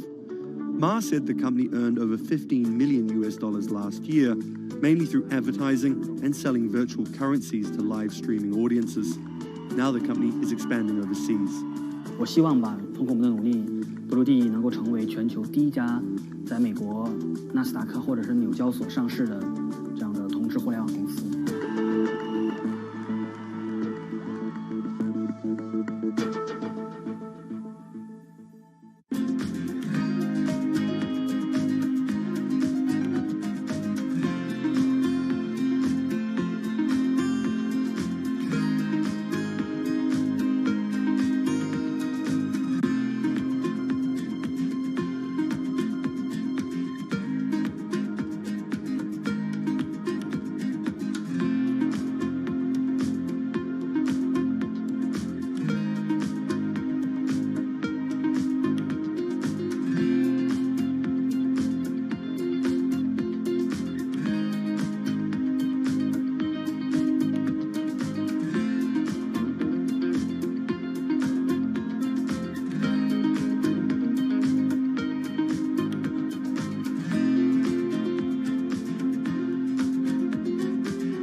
This is Rich Chiga. He's a Chinese rapper by way of Indonesia, and he's very popular on the internet. This is Joji. He's a Japanese-Australian singer, and he's also very popular on the internet. Plus, Joji invented the Harlem Shake meme. Let me say that again. This guy, Joji, in the blood bathtub, invented the Harlem Shake meme. But we'll come back to that. So Rich and Joji are both signed to 88 Rising, an entertainment company hoping to build a lasting global brand that will outlive singular moments of virality. They primarily create content combining Asian culture and hip-hop, a formula that apparently pleases the internet gods greatly. They've only been around for 18 months, but they're already putting up major label numbers. I think that we have an unprecedented collective of talent, a group of predominantly Asian artists, really making waves globally, which from an independent point of view as well. 88's founder, Sean Miyashiro, cut his teeth launching Vice's electronic music channel, Thump.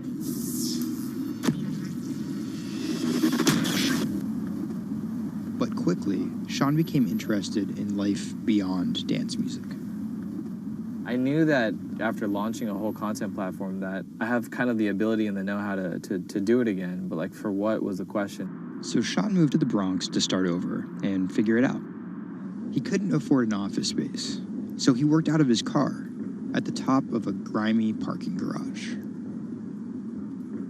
Everything kind of started here. If you look around, this is my environment. This is my serenity, really. 88 Rising was built here. Built on the grounds of LA Fitness residence in a parking garage. I was living in the Bronx. I'm just damn, where the hell do I go? So I just come up here and I I just kind of figure things out every single day.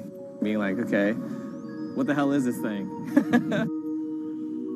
Coming here was kind of my own kind of private office, basically. To be honest, I would even go to the bathroom here. I would take pisses here, you know what I mean? It was, it's just too far to go back down there. When I need Wi-Fi, I'd spend a good part of the day at Dunkin' Donuts. Hi, how are you? Can I get a chicken snack wrap? Before 88 Rising officially launched, Sean caught a surprise break in the form of a Twitter friendship with a funny 16-year-old kid from Indonesia named Brian, who taught himself English by watching Rubik's Cube tutorial videos on YouTube. Seriously, that's true. I thought his Twitter was genius, from the future, just crazy. And just the shit that he was saying, the memes he was making. But I didn't know that he rapped or anything like that. I really didn't. And he came up with Dat Stick 2 weeks later. 12 in the morning, pop shells for a living and baby gon' smell blood trail every minute, bro. Dat Stick was Brian's first ever attempt at making a rap song, and it immediately went viral. Everything was great about it. But the one thing that I noticed is the song was hard as hell. Just everything about it, man. Just it was menacing, bro. Soon after the video dropped, Brian signed with 88 Rising. I'll FaceTime with Rich. Sorry for calling you Rich Chiga on my phone, Rich. Brian, he gets super pissed off that he's saved in my phone as Rich Chiga. He's dude, am I not a human to you? What's good, bro? What's good, brother? How you doing? Doing great. I did the sound check. How was it? It was tight.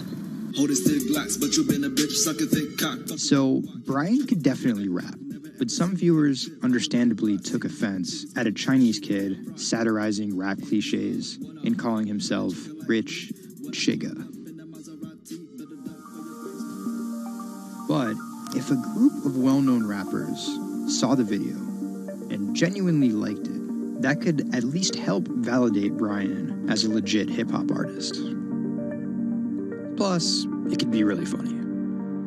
It was just kind of an idea that I just had on the spot. Everything that rappers say is better and funnier and smarter and wittier. It's just more entertaining. We just edit it as tight as possible, put it up, and it really worked. 12 in the morning, pop shit. Yo, this nigga got a pouch on and a Reebok pouch.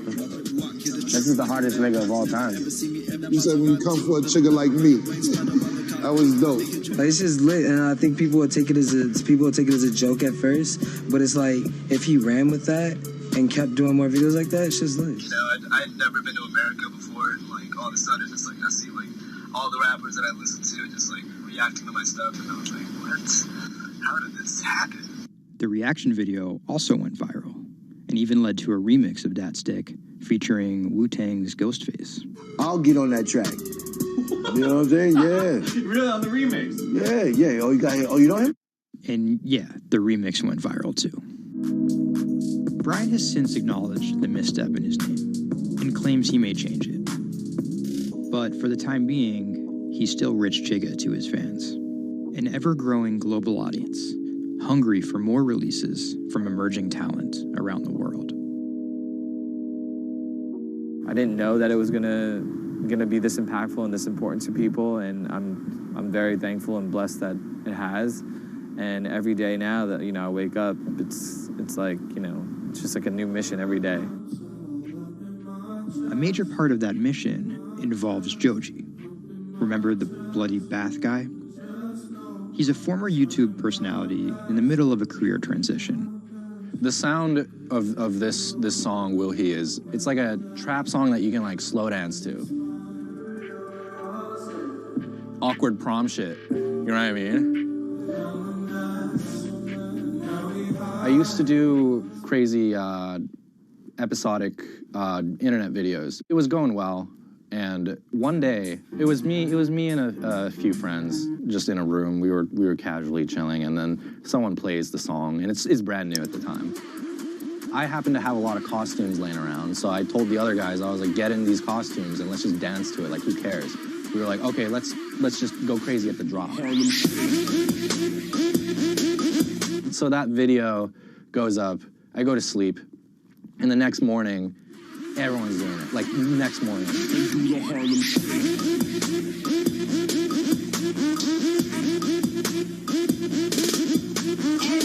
That taught me a lot about the internet, how people want to just be a part of something. And from that point on, something changed, and I was a little better at understanding demographics and people and, what they want to see and what they want to hear.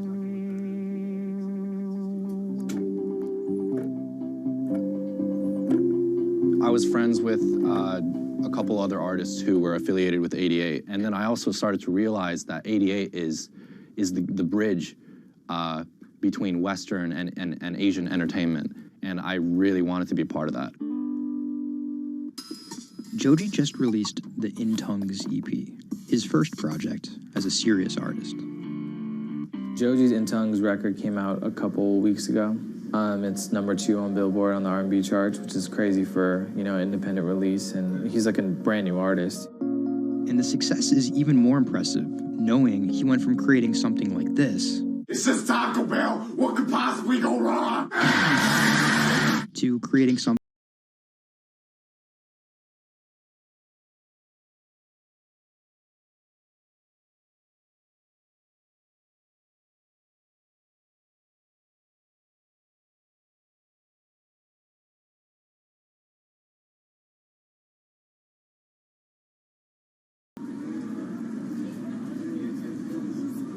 Tonight, Rich Chigga has a show in New York City. Tickets sold out in an hour. I came here, I'm first online. I was here at 1. Yeah, I was the third person online. So why'd you get here so early? Because I want to see Rich. I want to touch him. What do you guys think of Joji? He's That's my dad, son. You guys cop the new EP or like? Yeah. I woke up at 6 in the morning just to cop that shit. And then I listened to it, and that shit started making me cry. This is actually kind of exciting. Every time, this never gets old. Like, you live online and social media, but like, there's nothing like just being with the people.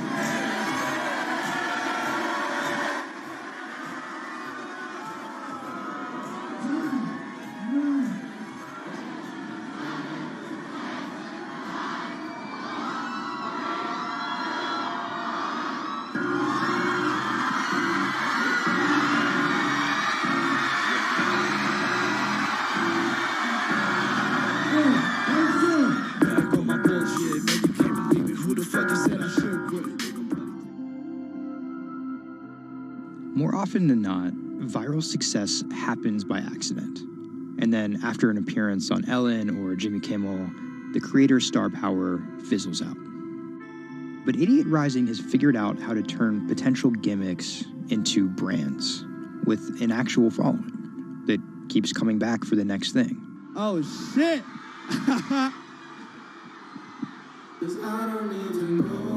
So keep an eye out for Idiot's next move. But more than likely, it won't be covered on network television or terrestrial radio. Although, as they've already proven, nowadays that really doesn't matter.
Online retailer Farfetch is betting it can shape the future. This is its concept store, showcasing the latest in retail tech. How do you capture all of that fantastic information that you gather in store with customers touch and feel products? And we created a concept called the connected rail. And this is using a combination of RFID and ultrasound. The RFID signal recognizes the product, and the ultrasound recognizes the movement. Take the product off, and then you'll start to see your products appear. And essentially, it's like online browsing behavior. Whichever products you touch and pick up in the store are automatically sent to your app. This is effectively what you've created is your in-store wish list. In the middle, you'll see essentially a hologram of the product. What the customer sees, they control the experience on a touch device.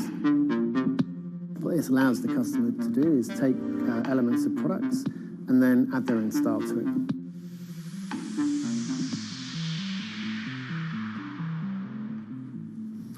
Right, so this is the connected mirror. So in this example, I see my products. I select a coat, and that's tried it, and it's slightly too big for me. So what I can do is choose an alternative size and send a request to the sales associate, and they'll bring that size to me in the fitting room mirror. You'll also see that we've got some product recommendations here. Crucially, the sales associate's able to push items into the mirror from their device. If you wanted to, you could simply use the mirror and pay and go. Your items would then be packed and dispatched to you afterwards.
Do you want me to turn you so you're looking outwards?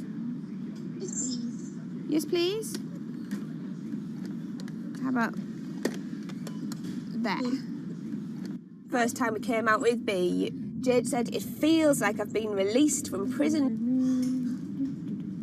Do you want these, Mrs? Definitely. Definitely. Right. Yeah. And she could say hello to everybody, people she hadn't seen for months. It's Jade. It's Jade. Oh. So you can talk to Jade through this. Hi, Katie. She's there. Hi.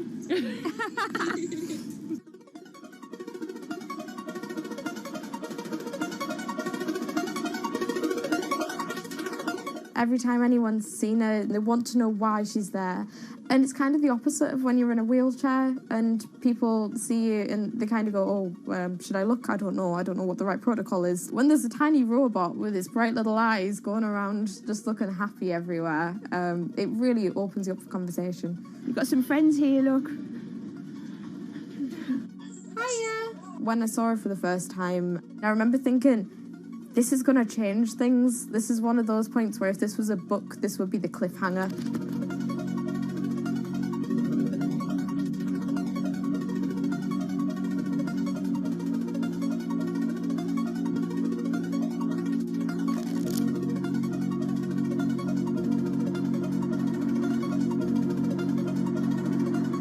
condition called Ehlers-Danlos syndrome, which means that I have a lot of dislocations, there's a lot of pain, and a lot of seizures and whatnot. So I can end up on my own in my room for long periods of time.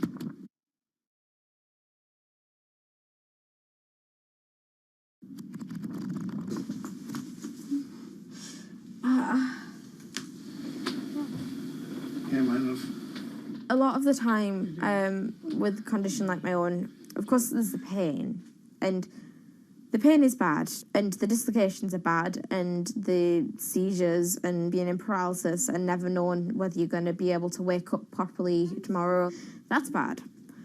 But what's worse still is being able to count the number of people you see a day on one hand. Are you ready? Sure am, I'm just hoping the connection's going to stay. Yeah, me too.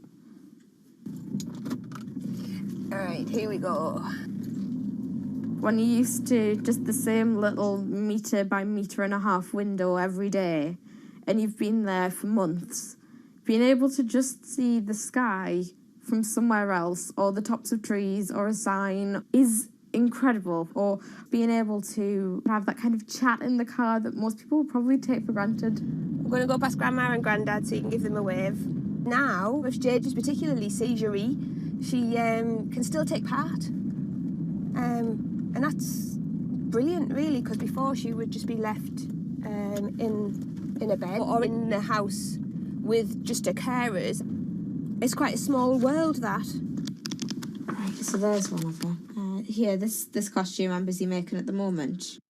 When I'm not on bed rest and I'm not just wearing pyjamas all the time, I enjoy being able to dress as different characters and go to Comic Cons and that kind of thing, because it just lets me show a different side of myself, and it's a bit of fun. If you can't go out that often, you've got to enjoy it when you do.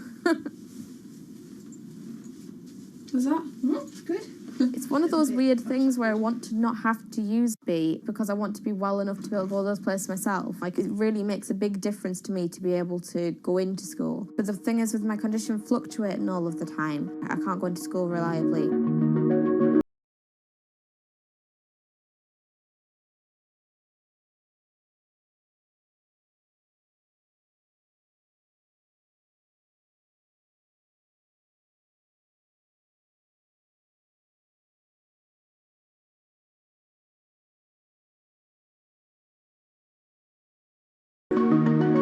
Today's the first day that I've been in school via B, and so far it's interesting. Still a few little things that we need to work out, but for the most part I think it's going fairly well. And it's brilliant because I can really tell the difference between today and yesterday. How yesterday I forced myself to go into school when I wasn't very well, and I was really tired afterwards and ended up having loads of seizures. Whereas today I've been able to do all of the work, I've been able to keep a clear head and not be ill, which means I'm able to be more focused on my schoolwork. So there is my first step of working, is to simplify root 8. The algebra test is next week. Now I'm trying to make friendships which I'll be able to maintain with B. Before that, I've ended up letting people down quite often.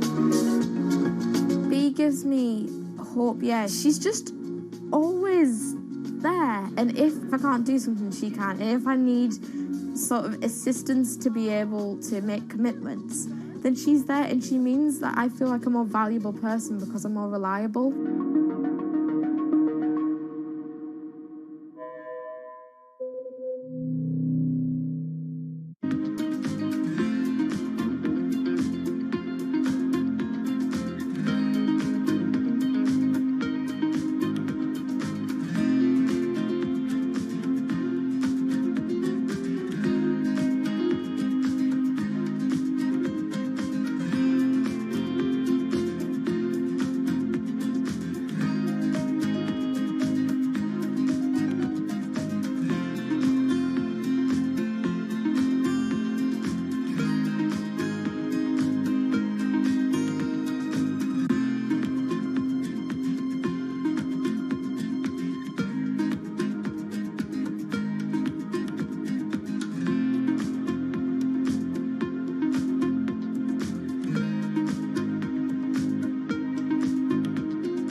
When it debuted, the 4G wireless we have today allowed people for the first time to hit the road and explore unknown places with only a smartphone for directions. When 5G arrives, it could enable driverless cars to take us there as well. 5G stands for fifth generation mobile networks or wireless systems. It's insanely fast and can accommodate a lot more connected devices. But the reason it's being called revolutionary is because 5G will allow connected devices to speak to each other as well as people.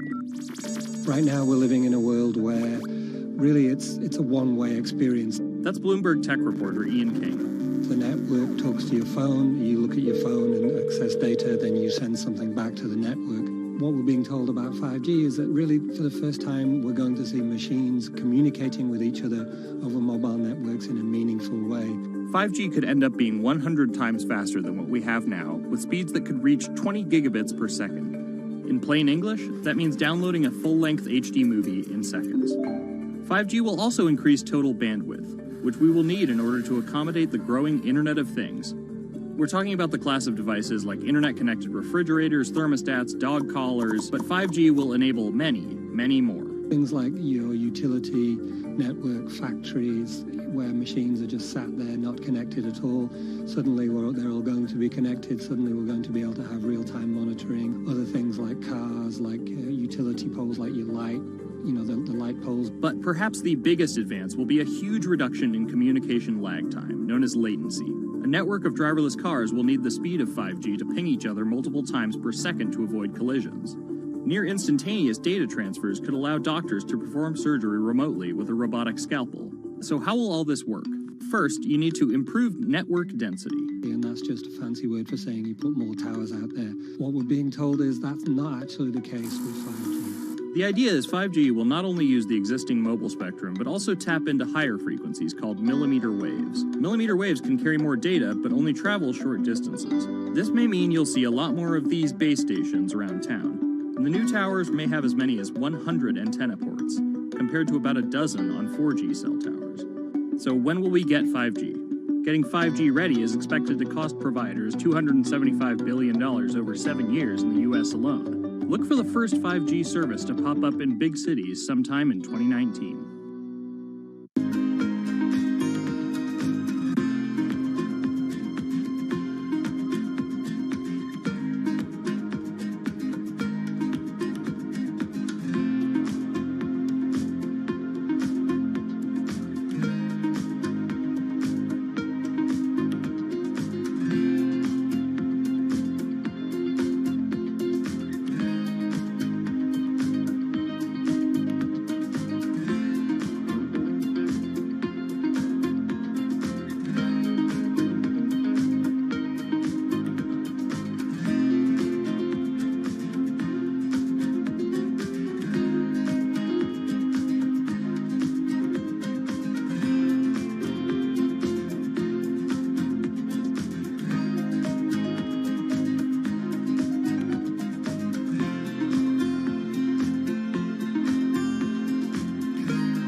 The cubicle represents a tyranny, that it confines your imagination, your thoughts, into a small physical area.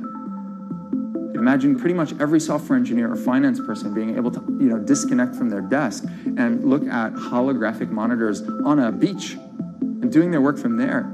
That's not going to be science fiction. It's the modern office place. Silicon Valley is all about building the future. A startup called Meta thinks it's getting there first, thanks to a big bet that it's made on augmented reality. How are you? Good, thank you. Welcome to Meta. Thank you. Call it a 360-degree office where you can spatialize your thoughts as part of your workflow for education, architecture, design, engineering, etc. People often mix up augmented reality with virtual reality. VR totally blocks your ability to see or hear the real world. AR overlays holograms onto what you already see. Meta has tried to make its version of the workspace feel familiar. You grab the hologram instead of using a controller or a mouse, and your brain already knows how to do it. In other words, we've designed an operating system that humanity has always known how to use. So you can see this eyeball, which is, by the way, photorealistic. You can see my hand is occluding the eyeball, and now the eyeball is occluding my hand, right? You see those two circles? They get small, and then they turn into this glowing white ball, and then I can move my hand around supernaturally. I can do this with two hands and rotate the thing. I can stretch it. I can throw it back right into the shelving system, and that's all you have to learn to become a modern worker. And to prove this, the employees at Meta have started to get rid of their computer monitors, trading them in for Meta's augmented reality headsets. Myron thinks that in less than a decade, we'll all be just wearing strips of glass that can produce.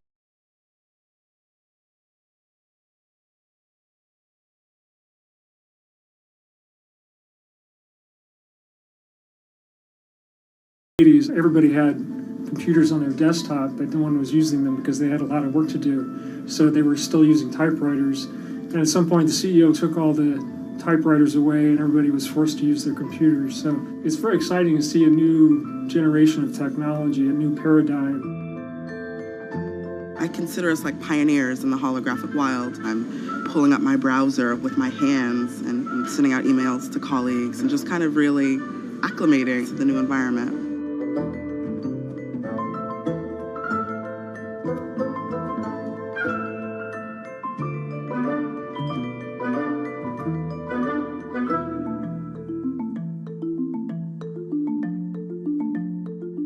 Now you're putting on my computer, essentially.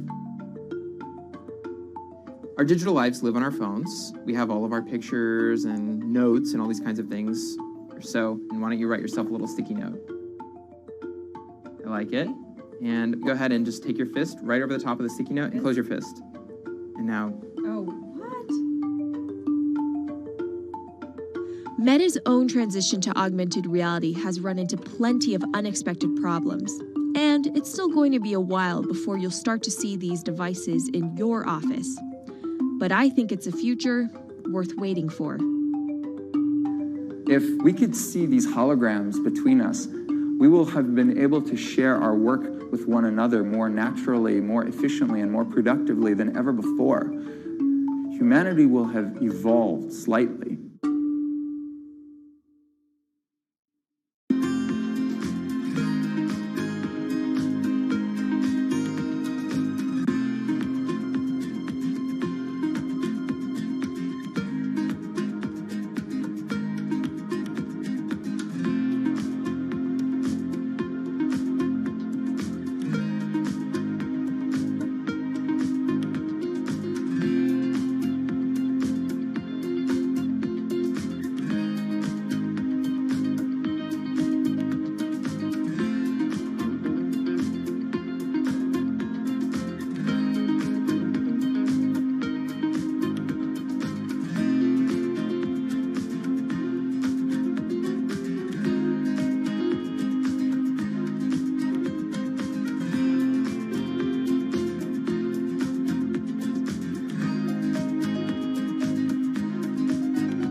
This is Hatsune Miku, Japan's sensational virtual pop star.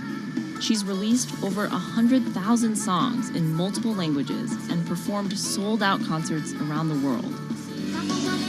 Her image has appeared in games, on TV, in car races, and is even etched on the side of a Japanese space rocket. I came for Hatsune Miku, Carlos. She's Lady Gaga's favorite digital pop star and opened shows for her in the US 3 years ago. Tens of thousands of fans attended her exhibition and live shows near Tokyo recently. 理想のアイドルっていうとどの曲でもミクはすごい綺麗に歌ってくれる。他没有缺点啊，没有任何让我们感到不开心的一些新闻。She's everything to everybody. That's probably why she's so popular. Miku's creator Hiroyuki Ito and his Sapporo-based company have been developing the virtual diva for over 10 years. 初音ミクとはキャラクターとしてすごくYouTube とかで検索するとたくさんの初音ミクが出てくるんですけども、元々の初音ミクのその原点は歌声を合成するソフトウェアなんです。 Both the software and character are named Hatsune Miku, meaning the first sound of the future. Originally based on Yamaha's Vocaloid technology, Miku the software has a sound bank containing voice samples and a huge array of tools. You input the melody and lyrics, then Miku the character sings them.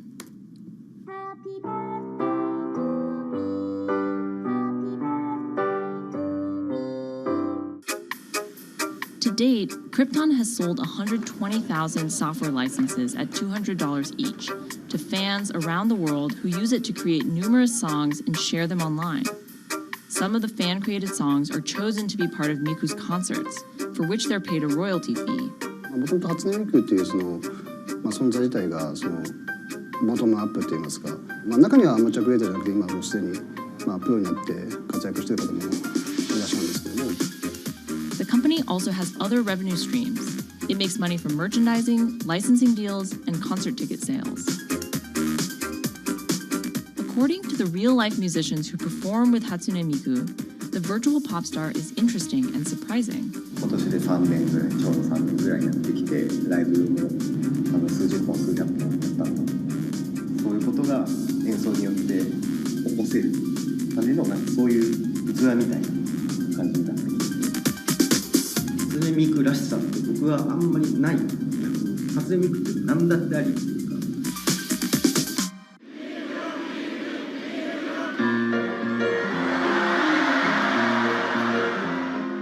For Ito, Miku has the potential to change the way we think about music.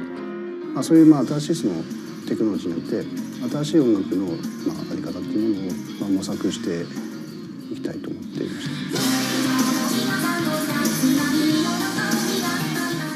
And for her fans, it goes even further. ミクって魂がないので、だからみんな魂を作り上げるために存在する。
Now, there are a lot of fitness gadgets out there. In my quest to get fit, I tested 17 of them over the last few months. At least one personal trainer I know was a little bit skeptical. Yeah, I've been watching these new technologies come to the market for almost as long as I've been a personal trainer. They're just tricks and tropes. They're not much different than the Bowflex machines or, to be honest, the original Jane Fonda workout video. But some of these gadgets that are just coming to the market do so much more than what they used to do, just tracking your activities. Out of all of them, this chest strap was my favorite. It comes with a robot coach that points to the future, one where you might not need a human trainer at all. And it works like this. You wear the chest strap so that it can read your heart rate, and that connects to Move's free app that talks to you. Welcome to Move Heart Rate Hit Outdoor Running. Let's get moving and warm up in Zone 2. Move's computerized coach tells you what to do at that exact moment, whether you're running outside or you're doing body weight exercises indoors. Swing your arms faster to get your legs moving quicker. Let's crush this round. And by reading your heart rate, she knows exactly how hard you're working. She keeps you honest. Way to go, you are in the target zone. Keep pushing, you're almost at the end of the round. Don't give up. I've been running for 7 years now, and my biggest problem is that I never push myself hard enough. I end up going on the same slow, comfortable 30-minute jog, but the Move HR Burn blasted me out of that rut. By the end of these half-hour exercises, I was drenched in sweat in a way that I never am when I work out alone. Training with a real person is great, whether that's your group instructor or your coach or your personal trainer. But humans, they're expensive. For the rest of us, this $60 gadget is all you need.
what does it take to change the world? A big army? A cure to a pandemic? A revolution? All of these take either a lot of people, thousands of hours, or massive amounts of space. But for Julian Assange, all he needs is one room, an internet connection, and the world will listen. Assange is located here, and more specifically, right here. And from that location, he's posted government secrets, classified documents, and leaked emails from some of the world's most powerful people. And in doing so, has been labeled a hero, a villain, a nihilist, and everything in between. This is how an Australian programmer sequestered in the Ecuadorian embassy in London became one of the most influential and notorious people in the world. Born in 1971 in Townsville, Australia, Assange has always been on the move. Living in over 30 homes by the time he was in his mid-teens, Assange, along with his mother and half-brother, finally settled down in Melbourne. His introduction to hacking started at 16 when he was given a Commodore 64, which he attached to a modem. He attended the University of Melbourne, where he studied programming, physics, and mathematics. He never graduated, but that doesn't mean he didn't get an education. By 1991, Assange hacked into the Pentagon, U.S. Navy, and other branches of the U.S. government. In 1996, he was caught by the Australian Federal Police and charged with over 30 counts of hacking and computer-related crimes. He didn't get any jail time, but he was fined $2,100. I think the first taste of what would come later was the hacking that he did as a young programmer, and that really sort of foreshadowed a healthy skepticism of the use and abuse of technology by governments. That's Vernon Silver. I'm a reporter for Bloomberg's investigations team. Assange's youth as a hacker laid the foundation for him to start WikiLeaks in 2006. But what is WikiLeaks? It's a website that posts unfiltered, usually classified documents. What separates it from every other media outlet is that they have no editorial hierarchy. With a publication like the New York Times, information comes in, they take that information, package it, then disseminate it for the public to see. WikiLeaks, however, cuts out the middleman.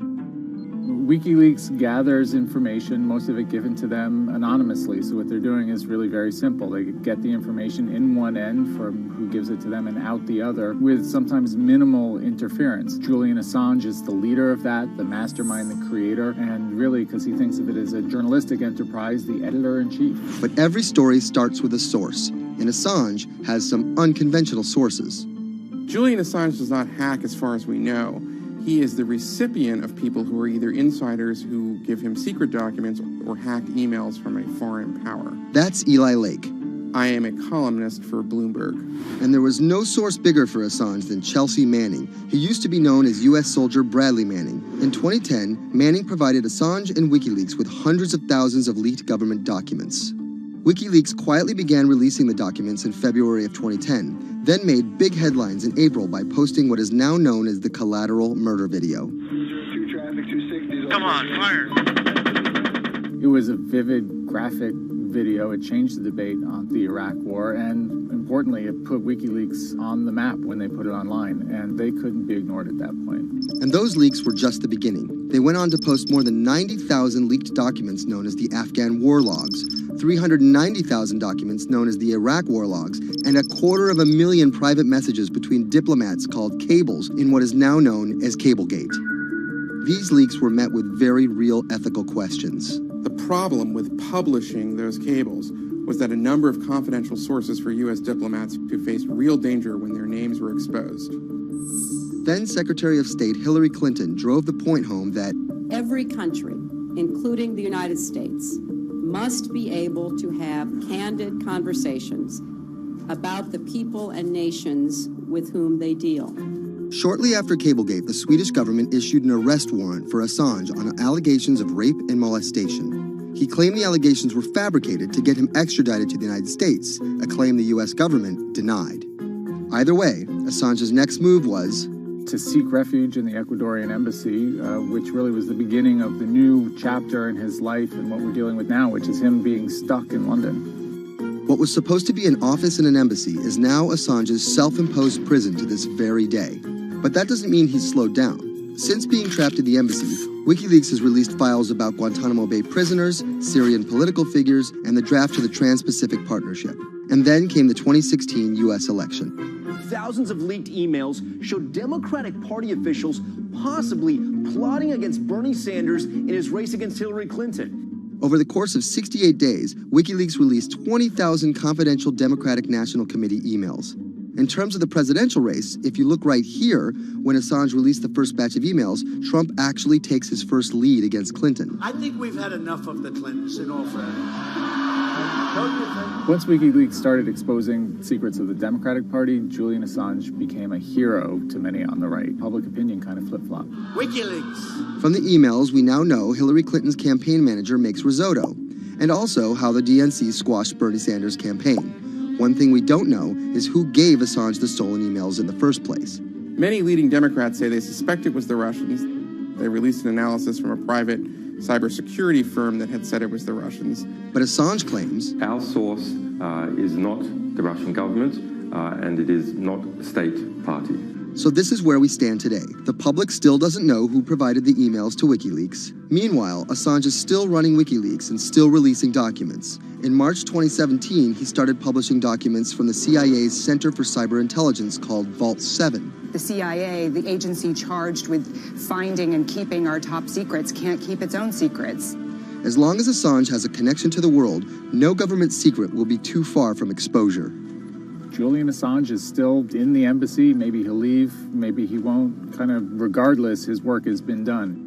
He's changed the way people think about their governments, about their own secrets, about their own hackability, and really the world has changed because of him.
Expose everything you won't admit. And action. This entire video is based on a true story. When I do like motivational speeches or even tell myself like, love yourself and you should love yourself. This is Lily Singh.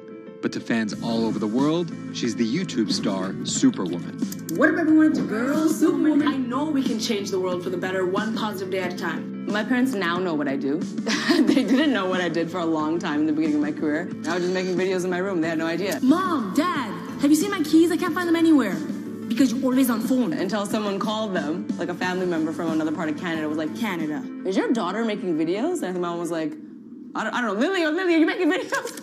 Just making videos grew into an entire career. Today, Lily's YouTube channel has some 12 million subscribers, over 2 billion views, and guest stars like Michelle Obama, Dwayne "The Rock" Johnson, and Seth Rogen. I think a lot of young girls are raised to believe that you're going to go to school and then graduate and then get married and then get a job and have kids. And Lily was on that path, all the way through a psychology degree at York University in Toronto. But when she started thinking about a career, I started to immensely panic and think something was wrong with me because I tried to figure out my life and it wasn't working in that straight line. It was 2010, and YouTube was only 5 years old. I thought nothing of YouTube. I was probably the last person in my circle of friends to discover YouTube. And I remember when I did, I thought, this is so strange. There's people making videos in their rooms, and other people are watching them. So she figured, why not give it a shot? I one day posted a video because I was sad, and I wanted to be creative and happy. She didn't know how to edit video or write scripts, so she winged it. It was so bad and so cringe. And my expectation was literally nothing. I was like, I'm gonna put this video up, a couple of my friends are gonna watch it, probably make fun of me, and that's gonna be the end of this. The second and third video came from, wait, 70 people watched my first one, can I get 80 to watch the next one? She kept creating, she kept posting, and the viewers kept coming. Lily had found an audience. A lot of the comments were, oh my God, there's a brown girl on YouTube. More specifically, Indian. Lily's parents immigrated to Canada from India, and Lily was born and raised in Scarborough, near Toronto. My home life was awesome. My parents, even though I portrayed them to be quite strict in my videos. Oi, Lily, where's the rest of your skirt, huh? I teach you like this, to walk around like this, showing everything to everyone? They actually aren't like that at all. They're pretty modern and pretty cool. Your dress is short. Don't know what for. And were pretty lenient with me. I mean, I got away with a lot of things. I was a brat. I was a brat. She had a different idea of what she wanted out of life than other kids. In a grade school graduation slideshow, her classmates said they wanted to be lawyers and doctors. And then I came up and I was like, rapper. Making out with your friends, man. But then you say that you hate hoes. I could just feel my parents being like, why? Because that's just not something women really did in the Singh family. I know there was a ton of people that weren't happy about my birth being a female, so I think, and that's some real-ish, but it's a real thing. The best thing I could have done to prove to so many people that didn't want my mom to have a daughter was to become Superwoman. What up, everyone? It's your girl, Superwoman. It was the name of Lily's favorite hip-hop song by Lil Mo featuring Fabulous. I love the song so much because it was one of the only songs at the time that was an empowering female song, where Lil Mo's going on about, like, I will save guys with my superpowers, and I will save girls with my superpowers, and I am the Superwoman. I thought, this name that I've had for so long that empowered me when I was younger, I'm gonna make this my screen name. Maybe this should be a new series. Superwoman didn't just burst onto the scene overnight with a viral video. It was a steady climb fueled by hard work. The moment that I thought this is going somewhere and this could be a career was the first time I performed internationally. It was in India. And it was the first time where I was truly across the world and people knew my videos. Singh has transformed herself from a bratty kid to an internet personality to a media mogul. She starred in a feature film, A Trip to Unicorn Island, in 2016. And her book, How to Be a Boss, hit the New York Times bestseller list in 2017 while she was on a 30-city international tour. Lily started out with the goal of getting millions of subscribers and financial security. Hurry the hell up! But after surpassing those goals, success has new meaning. I've really come to terms with the fact that my definition of success is what's the best legacy I can leave behind. And it's not the number of views and the number of subscribers. It is the number of people that can say, this girl changed my life or changed something in my life positively.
CTE is often found in the brains of deceased athletes, military veterans, and others with a history of repetitive brain trauma.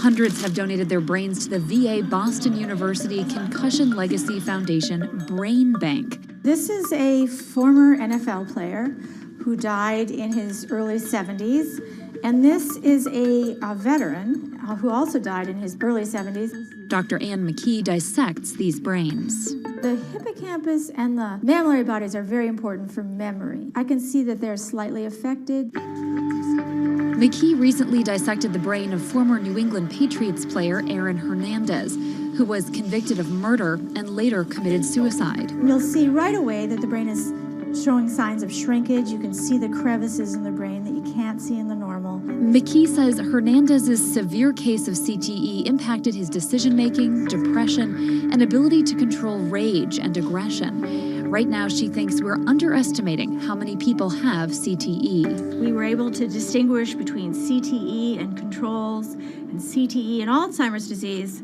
The next question is, can we do this in the blood, and can we do this in living people? And we aren't there yet with those answers.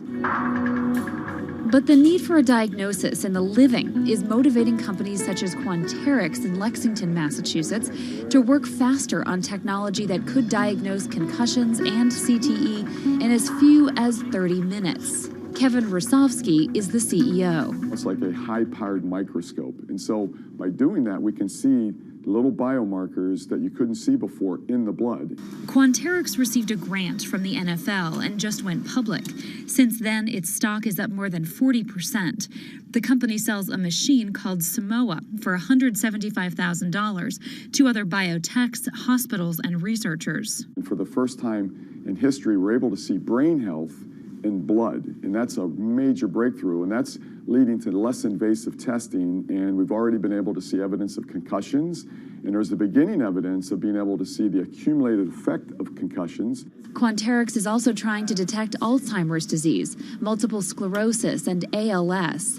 Rosovsky says he thinks diagnosing concussions will be easier than diagnosing CTE. Diagnosing CT in the living probably is a couple years away. We're real excited to see the progress, but reducing some of that work into actual tests in a laboratory takes time. There's regulatory approvals.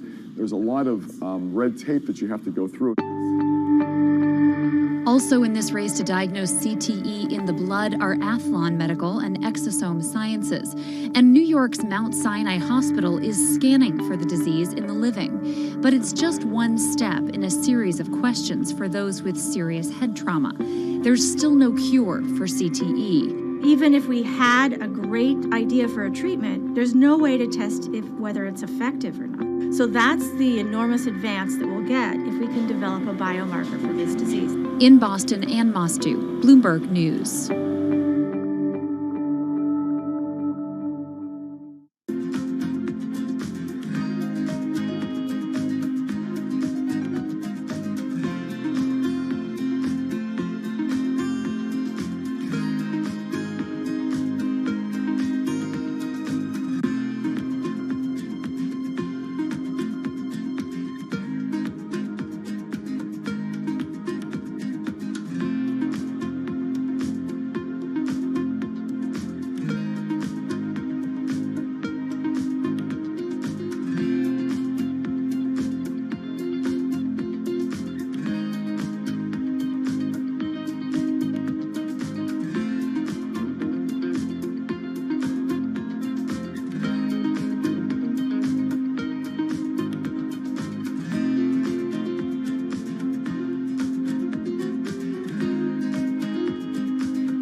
Wine is a $300 billion global industry where one person's opinion can make fortunes or break them. That's because of this man, Robert Parker, and his newsletter, The Wine Advocate. For 3 decades, he dominated as the world's most influential wine critic. Now Parker's protege is building an empire of his own. Antonio Galloni runs Venice. Antonio, tell me, what are you trying